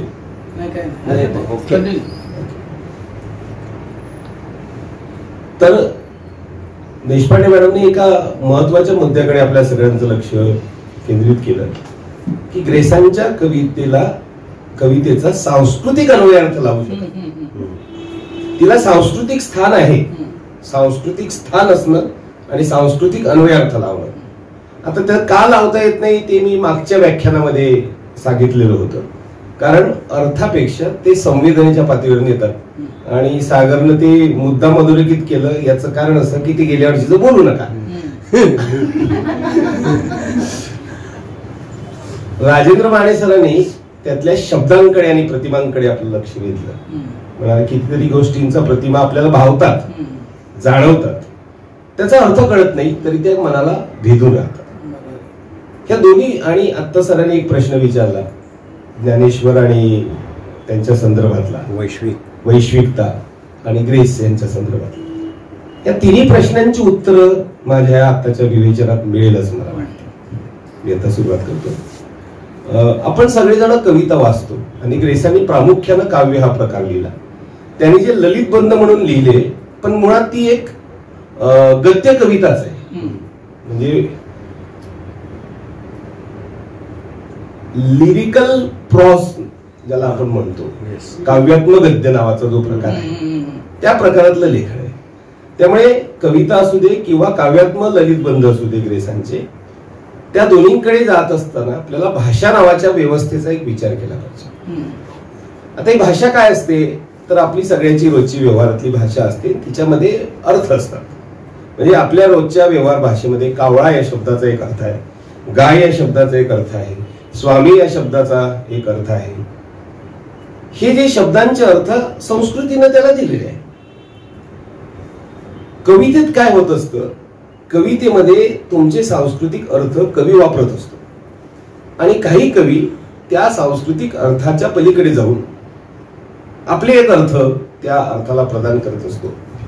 व्यवहार भाषेमध्ये शब्दांचा एक आणि एकच अर्थ असतो. त्याला जेव्हा कावळा म्हणायचा आहे त्याचा अर्थ कावळाचा आहे, त्याला जेव्हा स्वामी म्हणायचा आहे त्याचा अर्थ स्वामीचा आहे. कारण शब्दांचा एक आणि एकच अर्थ असणे ही व्यवहार भाषेची अटच आहे. कवितेच्या भाषेत काय असतं, कवितेच्या भाषेत व्यवहार भाषेमधला असलेला हा जो तर्क आहे हा तर्क बाजूला काढला जातो आणि कवी स्वतःचा एक अर्थ त्याला देत असतो.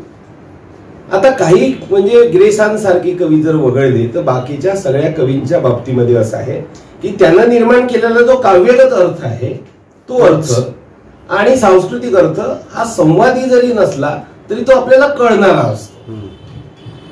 ग्रेस नेमकं काय करतात ते आता पहिल्यांदा समजून घ्या. ग्रेसांची सगळी निर्मिती ही 1960च्या कालावधीत आलेली आहे.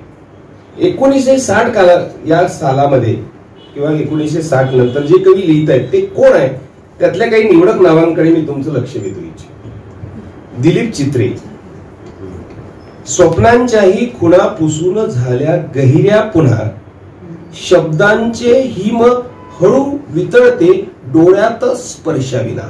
क्या बात, क्या बात. एक काटा येतो आपल्याला. तर चंद्राचे हिम हळू वितळते म्हणजे भाषा आहे, शब्द आहे, शब्द तुम्हाला भावतात, संवेदना तुम्हाला जाणवतात पण अर्थ कळत नाही. तिकडे त्याच काळामध्ये सुर्वे लिहित आहेत आणि सुर्वे सामाजिक बोली वापरतायत. त्याच काळामध्ये अरुण कोलटकर लिहित आहेत, मराठीकर त्याच्या आधी लिहित होते, त्या काळात काही त्यांच्या कविता आहेत. अरुण कोलटकर लिहित आहेत, मैंने भाभी को पूछा भाई साहब के ड्यूटी पे आऊ क्या, भडक गई साली. ही अशी ती बंबईया अशी भाषा वापरत आहे. सुरेश भट यांची स्वतःची स्वतंत्र अशी काव्य भाषा याच काळात. म्हणजे काय दिसतं आपल्याला की 1960च्या दशकामध्ये होणारी जी मराठीतली एकंदरीत निर्मिती आहे याच्यामध्ये भाषेकडे यांचं प्रचंड लक्ष आहे. भाषा या व्यवस्थेवर त्यांची चांगली पकड आहे. कारण भाषेकडे पाहण्याचा दृष्टिकोन भाषाशास्त्रज्ञांनी जो घडवलेला होता आधीचा पारंपरिक व्याकरणाने त्याच्या पलीकडे वेगळा आहे हे या सगळ्यांना जाणवलेलं आहे. आता पहिला कसा होता तर कविता स्फूर्ती म्हणजे काहीतरी एक दैवी गोष्ट भाषेच्या पातळीवर असते आणि त्या कवीजवळ अशी दैवी भाषा असते आणि तिच्यातून ती व्यक्त होते, अशी काहीतरी एक आध्यात्मिक दैवी अशी कल्पना काव्याच्या बाबतीतली होती. सोशूर नावाचा जो भाषाशास्त्रज्ञ होता त्यानं सांगितलं की भाषा म्हणजे काय असते तर भाषा एक चिन्ह व्यवस्था असते आणि चिन्ह व्यवस्था ही संस्कृतीमध्ये अस्तित्वात असते. संस्कृती वेगवेगळ्या चिन्हातून अर्थ व्यक्त करत असते. उदाहरणार्थ तुम्ही आता इथं कार्यक्रम करत आहात तर या कार्यक्रमामध्ये तुम्ही हे सगळं काही उभं केलं म्हणजे काय, ही चित्रांची एक चिन्ह व्यवस्था आहे. तुमच्या घरामध्ये मंगल कार्य असतं तेव्हा तुम्ही दारामध्ये रांगोळी काढता, दारावर मंगल तोरण बांधता. ती संस्कृतीने निर्माण केलेली मंगल अशी चिन्ह व्यवस्था आहे. कुंकू लावता मंगल चिन्ह व्यवस्था आहे. विधवा स्त्री लावत नाही तर तिच्या आयुष्यात काहीतरी एक वाईट घडलेलं आहे हे सांगणारी ती एक चिन्ह व्यवस्थाच आहे. चिन्ह असणे ही एक चिन्ह नसणे ही देखील एक चिन्ह व्यवस्था आहे. अशी चिन्ह व्यवस्था इतर कलांमध्ये पण असते, शिल्पकलेत पण असते, चित्रकलेत पण असते. मंदिरांमधून काही एक अर्थ व्यक्त केला जात असतो, तिथे एक चिन्ह व्यवस्था असते. आता या चिन्ह व्यवस्थेमध्ये काय असतं बघा, म्हणजे भाषेच्या पातळीवर की कावळा, गाय, स्वामी हे जे चिन्ह आहे त्याला ते चिन्ह म्हणजे गाय म्हणजे ध्वनी चिन्ह आहे, कावळा ध्वनी चिन्ह आहे. तर ध्वनी चिन्ह आणि त्याचा एक सांस्कृतिक अर्थ म्हणजे अर्थचिन्ह. तर ध्वनी चिन्ह साइन अँड सिग्निफायर असे शब्द सोशूरचे आहेत, कारण किचकट आहे त्यामुळे ते मी सोपे वापरतो. ध्वनी चिन्ह आणि अर्थचिन्ह हे आपण एकत्र वापरत असतो आणि ते संस्कृतीने दिलेले आहे. त्याचा काही तसा संबंध नाही. म्हणजे झाड नावाच्या गोष्टीत झाड काय आहे तर काहीच नाही झाड, पण झाडाला झाड म्हणायचं. झाड हा उच्चार ध्वनी चिन्ह आणि झाड हा एक अर्थचिन्ह आणि आपला सगळा व्यवहार जो आहे तो ध्वनी चिन्ह आणि अर्थचिन्हांना चालत आलेला असतो. ग्रेस काय करतायत, जे ध्वनी चिन्ह आहे त्याचा जो अर्थचिन्ह आहे ते अर्थचिन्ह बाजूला काढतात, ध्वनी चिन्ह कायम ठेवतात आणि त्याच्यामध्ये जो अर्थ आहे तो स्वतःचा टाकतात. सुंदर सुंदर. कावळे उडाले स्वामी म्हणजे आपले कावळे उडाले नाही. गाय जशी हंबरते म्हणजे आपली गाय चार पायाची हंबरत नाही. क्षितिज जसे दिसते म्हणजे आपले हे जमिनीवर टेकणारे क्षितिज नाही. या ध्वनी चिन्ह आपल्याला तो सांस्कृतिक व्यवस्थेतले वापरतो आणि त्याला दिले जाणारे जे अर्थचिन्ह आहे ते मात्र त्याच्या मनाचे, अनुभवाचे, अंतर्मनाचे, वासनेचे, विकाराचे, लैंगिकतेचे, दाबलेल्या भावनांचे, मनोविकार तज्ञ मानसशास्त्रज्ञ इथं आहे, त्याच्याबद्दल बोलत नाही, हे सगळेच निर्मितीच्या क्षणी उफाळून येत असतात. ग्रेसांचा एक व्हिडिओ सागरनं मगाशी शेअर केला तर त्याच्यामध्ये त्यांनी असं म्हटलेलं आहे की 2 मोठे धक्के मी माझ्या आयुष्यात आहे असं त्या मुलाखतीमध्ये, आणि माझ्या प्रत्येक निर्मितीच्या क्षणामध्ये ते 2 धक्के हे सारखे उफाळून येत असतात. ते 2 धक्के कोणते ते तुम्हाला सगळ्यांना माहिती आहे किंवा मी सांगेन तेव्हा कळेल. तर मला हे असं म्हणायचं आहे की ग्रेसांच्या कवितेकडे जात असताना गेल्या वर्षी मी जसा संवेदनाच्या पातळीवरून जावं असं म्हणत होतो, मी आता दुसरं म्हणेन यावर्षी ते असं मी म्हणेन की ग्रेसांच्या कवितेकडे जाण्याच्या आणखी 2 किल्ले आहेत. एक आहे भाषाशास्त्र आणि दुसरं आहे ग्रेसांचं काव्यशास्त्र, साहित्यशास्त्र. आता भाषाशास्त्राबद्दल मी बोललो म्हणजे ग्रेसांच्या कवितेच्या भाषेकडून कसं जायचं तर त्यांच्यातल्या त्या अर्थचिन्हांचा अर्थ लावत बसायचं नाही. काय असते, अर्थ लावणे आणि अनुभव घेणे ह्या 2 गोष्टी वेगळ्या असतात. तुम्ही थंडीचा म्हणजे स्पर्श संवेदनाचा अनुभव घेता ना, अर्थ कुठं लावता, काही गरज नाही त्याची अर्थ लावायची. अनुभव घेणे महत्वाचं असतं. तुम्ही एखादं गाणं ऐकता तेव्हा त्या श्रुतीचा तुम्ही एक अर्थ घेता, अनुभव घेता. अनुभव घेणं महत्वाचं आहे.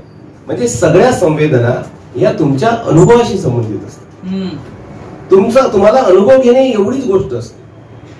तुम्ही सगळेजण अनुभव घेता, अर्थ लावण्याचा प्रयत्न करता तेव्हा तुम्हाला अर्थ लागत नाही आणि मग तुम्ही काय करता, तुमच्या अनुभवापासून तुम्ही एक स्वतंत्र कविता लिहिता. आता तुम्ही कविता लिहिल्या ना, तुम्हाला जो न लागलेला अर्थ आहे की नाही ह्या अनुभवापोटी झालेली ती निर्मिती आहे. क्या बात. आणि तुम्ही आता ग्रेसांची कविता होती बघा आरती प्रभूवरची, आपल्याला वाटत होतं ग्रेस आरती प्रभू बद्दल काहीतरी बोलल. नाही, तुम्ही जर त्या कवितेचं आरती प्रभू नावाचं शीर्षक बाजूला काढलं ना तर लक्षात येईल की ती स्वतंत्रच कविता आहे. म्हणजे आरती प्रभू नावाचं एक सांस्कृतिक अर्थचिन्ह ते वापरतात, सॉरी ध्वनिचिन्ह ते वापरतात, पण त्या कवितेतून निर्माण होणारी जी अर्थव्यवस्था आहे ती स्वतःची आहे. त्यामुळे आपण असंही म्हणू शकतो की याच्यात आरती प्रभू नावाचं काय आहे, आणि असं असताना देखील ती कविता तुम्ही बाजूला काढत नाही. हेच तर कवितेचं वैशिष्ट्य आहे. तर तुम्ही त्याच्यामध्ये गुंगून जाता, तुम्हाला ती स्वतंत्रपणे भावते. तर तसं का होतं याचं कारण आहे ग्रेसांचं स्वतंत्र काव्यशास्त्र किंवा साहित्यशास्त्र. आणि मग असं कोणतं शास्त्र आहे किंवा अशी कोणतं तत्व आहे, असा कोणता सिद्धांत आहे की त्याच्यातून ग्रेसांच्या या कवितेच्या निर्मितीच्या बाबतीतलं जे त्यांचं काव्यशास्त्र आहे याच्याकडे जाता येईल. तर डॉक्टर मसू पाटील यांनी एक सुंदर पुस्तक लिहिलं आहे, ते अवश्य वाचा. ज्ञानेश्वरीचा तृष्णाबंध नावाचा. तृष्णा म्हणजे तहान, अभाव. आणि त्यांना असा प्रश्न पडला की हे जे सगळे संत आहे, म्हणून मी तुम्हाला म्हणालो, हे सगळे संत विशेषतः ज्ञानेश्वर हे अविवाहित होते, योगी होते, अशी कितीतरी जोडं होती. प्रपंचाला म्हणजे रामदास जर सोडले तर बाकी सगळ्यांनी प्रपंचाला महत्व दिलं नाही. आणि तरी देखील त्यांच्या काव्यामध्ये प्रेमिका येते, प्रेयसी येते, क्षमा लागे जेव्हा आलिंगन येतं. ज्ञानेश्वरांच्या इतक्या विराणे आहे, त्याच्यामध्ये प्रेम भावना, काम भावना, शृंगार सगळंच येतं. ही विसंगती शोधायची कशी? की वैयक्तिक आयुष्यात तर त्यांनी याचा अनुभव घेतलेला नाहीये आणि काव्यात तर ते एक व्यक्त करतायत. मग त्यांनी एक सिद्धांत मांडला, जे प्रत्यक्षात वास्तवात नाही पण जे हवेशी वाटते. तृष्णा म्हणजे काय? माझ्या वाट्याला आलेलं नाही ना हे, पण मला यावं असं वाटतं. आता तुम्ही हे जर गोष्ट लक्षात घेतली तर ग्रेसांच्या कवितेची की तुम्हाला कळते. जे वास्तवात नाही आणि जे हवस आहे असं जर काही करायचं असेल तर आपल्याला काय करावं लागेल? कल्पना करावी लागेल. बरोबर आहे ना? वास्तवात नाही पण हवस वाटतं. मग ही कल्पना करण्यासाठी कोणती व्यवस्था त्याच्याकडे धावून येते? तर त्याच्याजवळ असलेली, आता कवीच्या बाबतीत भाषा नावाची व्यवस्था आहे, चित्रकाराच्या बाबतीत रंग नावाची व्यवस्था येते. त्याला जे हवस आहे पण प्रत्यक्षात नाही ती तो करतो. आता तुम्ही सगळ्या खजुरावच्या ज्या मंदिराकडे या दृष्टीने पाहिलं तर लक्षात येईल ते त्यांना त्यांच्या वास्तवात नाही आहे, बरोबर, ते त्यांना हवस आहे. प्रत्येक निर्मितीमध्ये जे वास्तवात वाट्याला येत नाही म्हणूनच ते स्वरांच्या पातळीवर, उच्च पातळीवर, आलापाच्या पातळीवर मिळवणं हीच गोष्ट संगीतामध्ये असते. आणि जे वास्तवात नसतं त्याच्या पलीकडे जाऊन मिळवणे हीच गोष्ट अध्यात्मात पण असते. सर्व कलांच्या बाबतीतलं तत्व हे आपण नीट लक्षात घेतलं पाहिजे. आता आपण पुन्हा कवितेच्या बाबतीमध्ये येऊ. आता जेव्हा ही भाषा नावाची गोष्ट आली तर मसू पाटील असं म्हणतात की सगळ्या संतांना हे लक्षात येत होतं की भाषा यायच्या अगोदर किंवा भाषेतून व्यक्त होण्याच्या अगोदर भाषा पूर्व पातळीवर एक अद्वैतच असतं, एकत्रित असतं ना.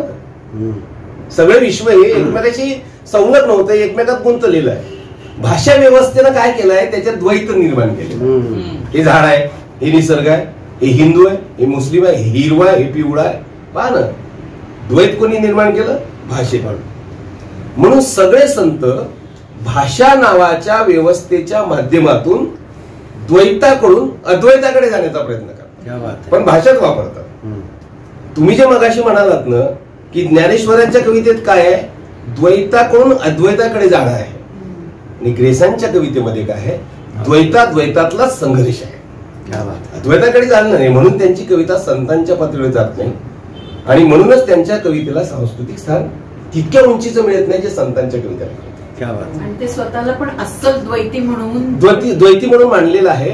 किंबहुना त्यांच्या त्या सगळ्या लौकिक भावना ज्या आहेत त्या त्यांना उत्कटपणे जगायच्याच आहे. संतांना वासना नको आहे, ग्रेसांना ती हवी आहे. आणि मगाशी मी तुम्हाला म्हटल्याप्रमाणे कोणते दोन आघात? तर एक आघात आहे प्रेमाच्या अभावाचा मग त्यांच्या कवितेत तर सारखे प्रेयसीचे उल्लेख आहे. जे हवस आहे पण जे नाही त्या कल्पितांची भाषा व्यवस्था निर्माण करणे ही गोष्ट आहे. त्यामुळे ग्रेसांच्या कवितेमध्ये प्रेयसीचे प्रचंड उल्लेख आहे. अगदी प्रेयसीच्या जवळ जाऊन शृंगार करणे एवढं आहे, पण कामपूर्तीचे अनुभव नाहीत. वेरावळच्या कवितांमध्ये सुद्धा ते दिसतं. हा, म्हणजे कामपूर्तीचे नाही पण ते कामाजवळ आहे. तिला पाहिले मी नदीच्या किनारी, पण ती कशी आहे, पाठमोरी आहे ना. तुम्ही अरुण कोलटकरांच्या कवितेमध्ये जर पाहिलं तर तिच्या सोबत झालेल्या शृंगारामध्ये मी शेवट असा आहे, मी माझे अंग पुसतो सुखाने, थपथपलेले अंग सुखाने टर्किष्टावे. आता या अनुभवामध्ये प्रत्यक्ष अनुभव घेतल्या, शृंगाराचा अनुभव घेतल्याचा अनुभव आहे. ग्रेसांच्या कवितेमध्ये असं वाटतं की आता यांचं मिलन होईल, प्रेम होईल, शृंगार होईल, तिथपर्यंत ते जातं, पण ते पूर्तता नाही आहे, ते सुख नाही आहे त्यांच्या ह्याच्यामध्ये. दुसरी गोष्ट म्हणजे दुसरा जो धक्का आहे त्यांच्या ह्याच्यातला, एक प्रेयसीचा आणि दुसरा मगाशी किंवा तुम्हाला सगळ्यांना माहिती आहे त्याप्रमाणे त्यांच्या आईचा. आणि ह्या दोन गोष्टीमुळे त्यांच्या कवितेमध्ये आपल्याला एक प्रचंड वेदना निर्माण होते. पण त्या एक गोष्ट लक्षात घ्या, सांस्कृतिक दृष्ट्या आई आणि प्रेयसी भिन्न आहे, बरोबर. पण आदिम दृष्ट्या निसर्ग तत्वता ते एकच आहे, स्त्रीच आहे. म्हणून त्या स्त्री तत्वाचा, आदिम तत्वाचा, तिच्या मूळ रूपाचा शोध ते घेत जातात. मग तो प्रेयसीच्या असू दे, आईच्या असू दे, देवीच्या असू दे.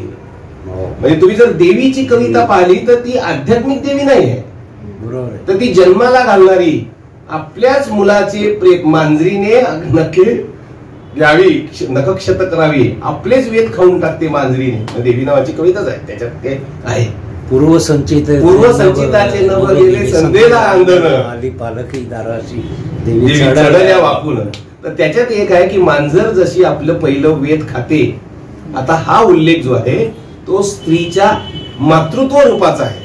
आणि त्याच वेळी त्यांच्या आयुष्यात बसलेला जो धक्का आहे ना त्या संदर्भाचा आहे, बरोबर, की माझी आई मला मातृत्व तर देऊन गेली, पण असा एक डंख देऊन गेली. माझ्या आईनं माझ्या हातावर कंदिलाचा एक चटका दिलेला आहे. ही गोष्ट त्यांच्या संपूर्ण निर्मितीमध्ये येत आहे. आता काही ओळी पाहूया आपण, असं म्हणजे मी जे विवेचन करतोय ते, ही माझी प्रीत निराळी संध्येचे श्यामल पाणी, दुःखाच्या दंत कथेला डोहा उडविन आणि, त्या दाट लांब केसांचा वाऱ्यावर उडतो साज, दुःखात अंबरे झुलती की अंग झाकते लाज. या कवितेमध्ये जे हवस आहे ते आहे, ते लाभलेलं आहे, वास्तवात आहे असं नाही. एक कल्पिताची एक स्वतंत्र व्यवस्था, स्वतंत्र सांस्कृतिक कल्पित ग्रेस उभा करू.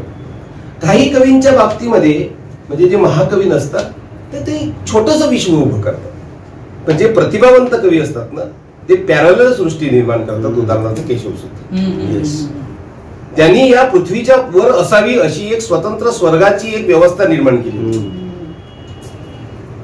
कुसुमाग्रजांच्या कवितेमध्ये तुम्हाला दिसते जी सृष्टी आणि सृष्टीचे घटक वास्तवात जसे आहे ना ते सगळे बदलून टाकले कुसुमाग्रजांनी.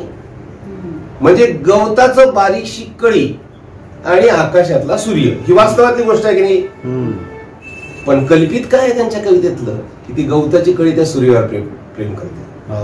आणि एवढंच कल्पित नाही आहे, ती त्याच्याबद्दल त्याला धरून एक स्वतंत्र व्यवस्था निर्माण करते की कोणतरी येतो मग लग्न लावून देतो, मग कोणतरी ते सनई वाजवतो, मामा येतो, मंडप उभारतो. ह्याला बालकवींची कविता, सॉरी बालकवींची कविता. कुसुमाग्रजांच्या कवितेमध्ये पृथ्वीचं सूर्यावर प्रेम असतं आणि तिथं देखील एक स्वतंत्र तो धूमकेतू कसा मागा लागतो आणि ती त्याला काही भाव देत नाही. किती प्रतिभा लागते. प्रतिभावंत जे आहे ते एक स्वतंत्र सांस्कृतिक विश्व निर्माण करत असतात आणि ग्रेस हा तसा प्रतिभावंत कवी आहे. हा माझ्या विवेचनाचा पूर्वार्ध. आता उत्तरार्धात मला असं म्हणायचं आहे की मग आपण सगळेजण एकत्र काय, ग्रेसांच्या कवितेबद्दल इतकी चर्चा का करतो, भविष्यात पण करत राहणार का? जसा कवीच्या मनात एक तृष्णा असते की नाही, की जे हवं आहे पण मिळत नाहीये, तसं आपली स्थिती असते ना. वाचकाची ती स्थिती असते, हवं आहे पण नाही. कशाला एवढे केसरीमध्ये पैसे भरून खजुरावाच्या मूर्ती पाहायला जातात? कशाला काश्मीरला जायचं, कशाला सौंदर्य पाहायला जायचं, कशाला जे हवं आहे पण ते वास्तवात नाहीये ते मिळवण्यासाठी तर जातो ना. तर अशी मानसिक पातळीची जी माणूस म्हणून गरज असते तशी वाचक म्हणून पण गरज असते. आणि मग हे जे कवी असतात ग्रेसांसारखे, ते अशी वाचकाची तृष्णा त्यांच्या कवितेतून भागवत असतात. तुमची जी तृष्णा आहे ती प्रेमाची आहे, विरहाची आहे, आसक्तीची आहे, शृंगाराची आहे, मिलनाची आहे, क्रौर्याची आहे, असं आपल्या बाबतीत घडू शकतं असं वाटण्याची आहे, भयाची आहे, भीती आहे, मृत्यूची आहे, सापाची आहे, प्रेमभंगाची आहे. भीती, वासना, विकार, क्रौर्य, वात्सल्य, प्रेम, इतके जसे रंगांचे इतके फटकारे आहेत ना, हे जे स्ट्रोक आहेत ना, तेवढे स्ट्रोक ग्रेसांच्या कवितेत अर्थाच्या वलयाचे आहेत. आणि ती अर्थ वलय तुम्हाला समजत नाही, समजूही नाही. ऍबस्ट्रॅक्ट पेंटिंग समजते कुठं, त्याचा अर्थ नाही सांगू शकत तुम्ही अमूर्त चित्राचा, पण ते भावतं ना. आणि म्हणून तुम्ही त्याच्याबद्दल वर्षानुवर्ष बोलत राहता, कारण त्या चित्रांना त्या समाजामध्ये एक सांस्कृतिक स्थान प्राप्त झालेलं असतं. त्या कलाकृतीला लिओनार्दो विंचीनं जर काढलं चित्र 14व्या शतकामध्ये, हॅमलेट सारखं नाटक लिहिलं विल्यम शेक्सपियरनं, रवींद्रनाथ टागोरांनी 100 वर्षापूर्वी लिहिलं. आपण का ते सारखं सारखं करतो? कवीला सांस्कृतिक स्थान जेव्हा प्राप्त होतं ना वर्षानुवर्ष, तेव्हा दरवर्षी त्या वाचकाला अर्थाची वेगवेगळी वलय जाणवत असतात आणि त्याचा त्या पातळीवरचा तृष्णाबंध जाणवत असतो. 30 वर्षापूर्वी वाचलेली तुमची कोसला किंवा मगाशी कोणतरी सांगितलं 30 वर्षापूर्वीचं संगीत आणि 30 वर्षानंतरचं संगीत तुमची त्या पातळीवरची तृष्णा भागवत असतो. म्हणून तुम्ही संगीताचे उत्सव करता, म्हणून तुम्ही कवीची जयंती साजरी करता, तुम्हाला शौर्य पाहिजे असतं म्हणून तुम्ही बलिदान मास साजरा करता, छावा सिनेमात गर्दी करून पाहता, इतरांना तिकीट वाटता. बरोबर, ही आपल्या तृष्णेचे सगळे बंध आहेत. म्हणून मसू पाटलांनी असं म्हटलं होतं की तृष्णाबंध ही एक व्यवस्था जर आपण लक्षात घेतली तर तृष्णाबंधातून माणसाच्या सगळ्या धर्मव्यवस्था, संगीत, चित्र, शिल्प सगळ्यांचाच अर्थ लागू शकतो. त्यांनी फक्त ज्ञानेश्वरांच्या बाबतीत लावलाय, आता तो ग्रेसांच्या कवितेच्या बाबतीत लावला पाहिजे असं मला वाटतं. साहित्याची महानता कशात असते असा प्रश्न. खूप जास्त लिहिलं, 40 पुस्तकं लिहिली याच्यात असते. तसं जर असेल तर बी कवींनी फक्त 120च कविता लिहिली. मर्ढेकरांचं तर एकच कवितेचं पुस्तक आहे. मग कशात आहे ते? 156 कवितेमध्ये तो महाकवी झालेला आहे. कशात असते तर ती साहित्य कृती शतकानुशतके वाचकांच्या गरजेसाठी टिकत असते. लोक जाऊन शोधतात आणि म्हणून ही शतकानुशतके अनेक रसिक तिच्याकडे वळतात. आपला हा जो तृष्णाबंध असतो ना, हा तृष्णाबंध म्हणजे आपल्याला जे हवस आहे ते आपण मुलांच्या नावात पण असतं. तुम्ही मुलांचे नाव कसे ठेवता पाहून? सुधा, अमृता, वैभव, संपदा हवी आहे ना. म्हणजे 200 असेल बॅलन्स, 192 असेल, पण पोलीचं नाव संपत. आपलं जगणंच जे आहे ते तृष्णाबंधावर आधारलेलं आहे. आणि ग्रेसांच्या कवितेमध्ये ही प्रचंड तृष्णा भरून आहे. मर्ढेकरांच्या कवितेत पण आहे. तहान मज पाज मी अशी, तहान मला लागलेली आहे तरी म्हणते पाज. ही प्रचंड तृष्णा आहे, जगण्यात आहे. या तृष्णेचा शोध माणसाच्या बुद्धांनी तत्वज्ञानाच्या पातळीवर घेतला. बुद्धाचं सगळं तत्वज्ञान आहे तृष्णेच्या शोधातून जन्माला आलेलं आहे. ग्रेसांची संपूर्ण कविता ही तृष्णेच्या असोशेतून निर्माण झालेली आहे. आपण सगळ्यांनी ह्या तृष्णाबंध समजून घ्यावे. मगाशी मी तुम्हाला सांगितले त्याप्रमाणे माणसं या तृष्णेतून निर्माण झालेल्या साहित्य कृतीचा वेगवेगळ्या पातळीवर वेगवेगळा अर्थ लावत असतात. ते अर्थ निर्णय लावण्यासाठी वेगवेगळ्या काळामध्ये त्या त्या कलाकृतीकडे पुन्हा पुन्हा जात असतात. ताजमहाल आपण 5-6 वेळा पाहतो. खजुराहोचं मंदिर असू दे, पंढरपूरला एकदा गेलं की काम संपत नाही ना. का नाही संपत? भक्तीचा तृष्णाबंध शतकानुशतक कायम आहे. मर्ढेकरांची कविता, ग्रेसांची कविता, लताबाईंचं गाणं, हे सगळे या तृष्णेचे अशी विविध रूपे आहेत. ग्रेसांच्या कवितेतल्या दुर्बोधतेकडे जायचं असेल, तिचं जर सुगडपण आपल्याला करून घ्यायचं असेल, तर ज्याप्रमाणे संवेदनानुभवाच्या पातळीवरून आपण गेलं पाहिजे, तशी भाषा व्यवस्था आणि ग्रेसांचं हे तृष्णेचं काव्यशास्त्र समजून घेतलं तर तुम्हाला ग्रेसांच्या कवितेचा अर्थ कळेल असं मी म्हणत नाही, पण तुम्ही ग्रेसांच्या कवितेशी एकरूप व्हाल. तुम्ही त्या कवीच्या बाबतीजवळ अधिक जाल आणि ह्याच एका कारणापोटी ग्रेसांच्या कवितेला आपल्या सांस्कृतिक जीवनात प्रचंड स्थान राहणार आहे. आणि सांस्कृतिक व्यवस्था जरी त्यांच्या याच्यात नसली तरी सांस्कृतिक व्यवस्थेनं मात्र ग्रेसांना हे स्थान दिलेलं आहे. कारण ती रसिकांची गरज असते, तुमची आमची गरज असते. अशा महान कविता या निमित्तानं मी अभिवादन करतो. आणि तुम्ही सगळ्या जणांनी मला लहानशा माणसाला बोलवलं आणि ऐकून घेतलं, तुमचे धन्यवाद.